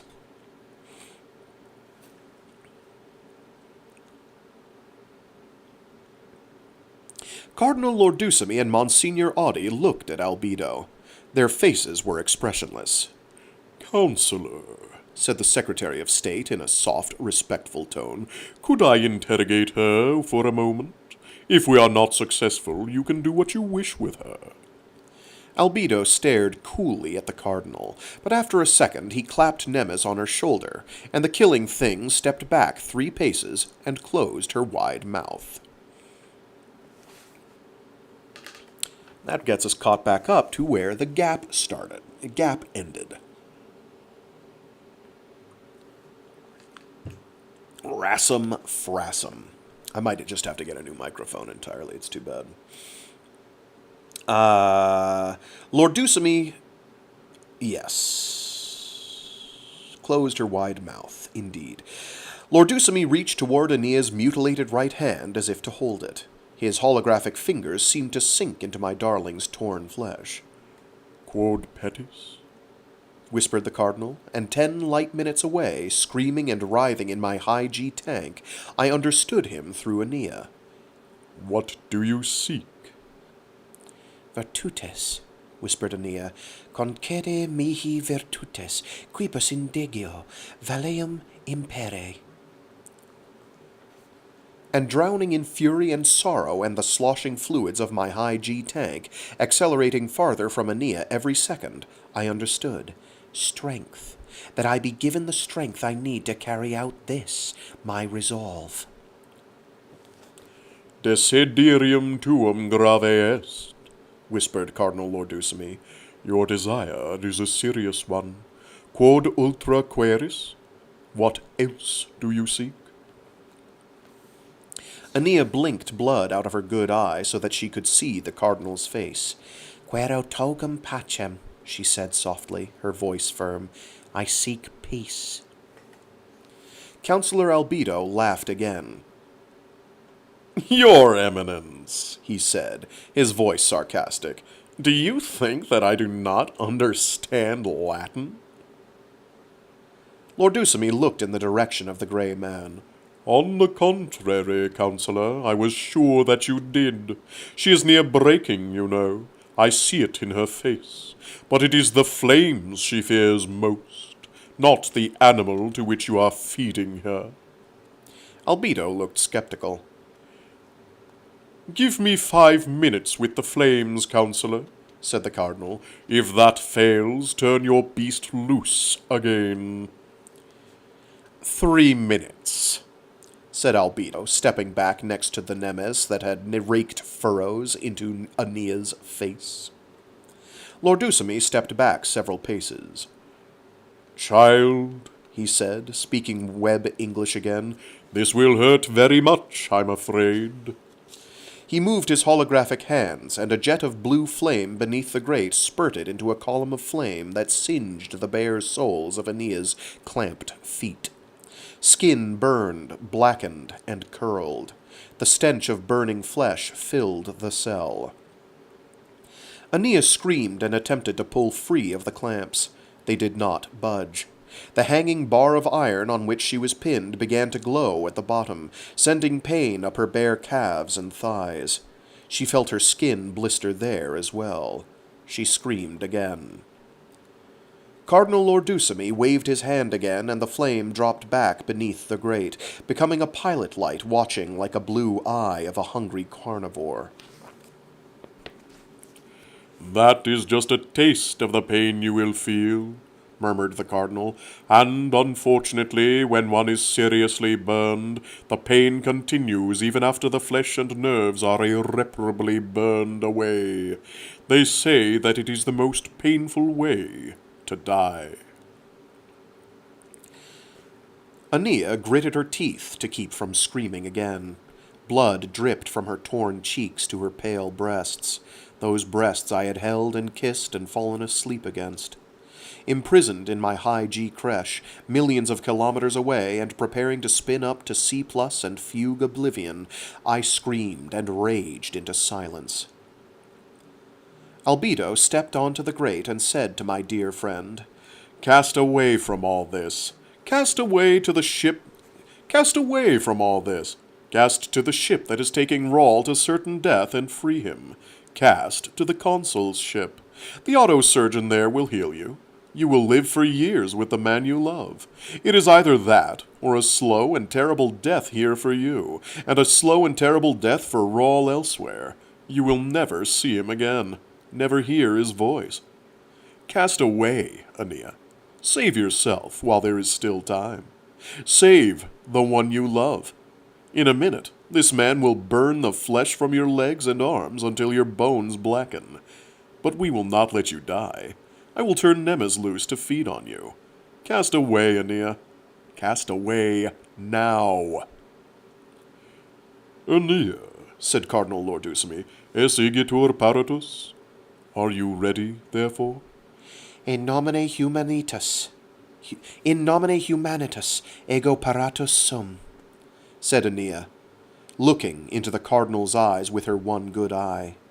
In the name of humanitas, I am ready. Cardinal Lord Dusamy waved his hand. All of the gas jets flamed high at once. Flame engulfed my darling and the Albedo cybrid. Aenea stretched in agony as the heat engulfed her. No! Screamed Albedo from the midst of the flames, and walked from the burning grate, his synthetic flesh burning away from his false bones. His expensive grey clothes rose toward the distant ceiling in burning wads of cloth, and his handsome features were melting onto his chest. No, damn you! He screamed again, and reached for Lord Dusamy's throat with blazing fingers. Albedo's hands went through the hologram. The cardinal was staring at Aenea's face through the flames. He raised his right hand. Misericordiam Dei, in nomine Patris et Filii et Spiritus Sanctus. These were the last words that Aenea ever heard as the flames closed on her ears and throat and face. Her hair exploded in flame. Her vision burned a bright orange and faded as her eyes were fused with flames. But I felt her pain in the few seconds of life left to her, and I heard her thoughts like a shout, no, like a whisper in my mind. Rawl, I love you. Then the heat expanded, the pain expanded, her sense of life and love and mission expanded, and lifted through the flames like smoke, rising toward the unseen ceiling skylight, and my darling Aenea died. I felt the second of her death like an implosion of all sight and sound and symbol essence. Everything in the universe worth loving and living for disappeared at that second. I did not scream again. I quit pounding the walls of my high-G tank. I floated in weightlessness, feeling the tank drain, feeling the drugs and umbilicals for cryogenic fugue fall into me and onto me like worms at my flesh. I did not fight. I did not care. Aenea was dead. The torch ship translated to quantum state. When I awoke, I was in this Schrödinger cat box death cell. It did not matter. Aenea was dead.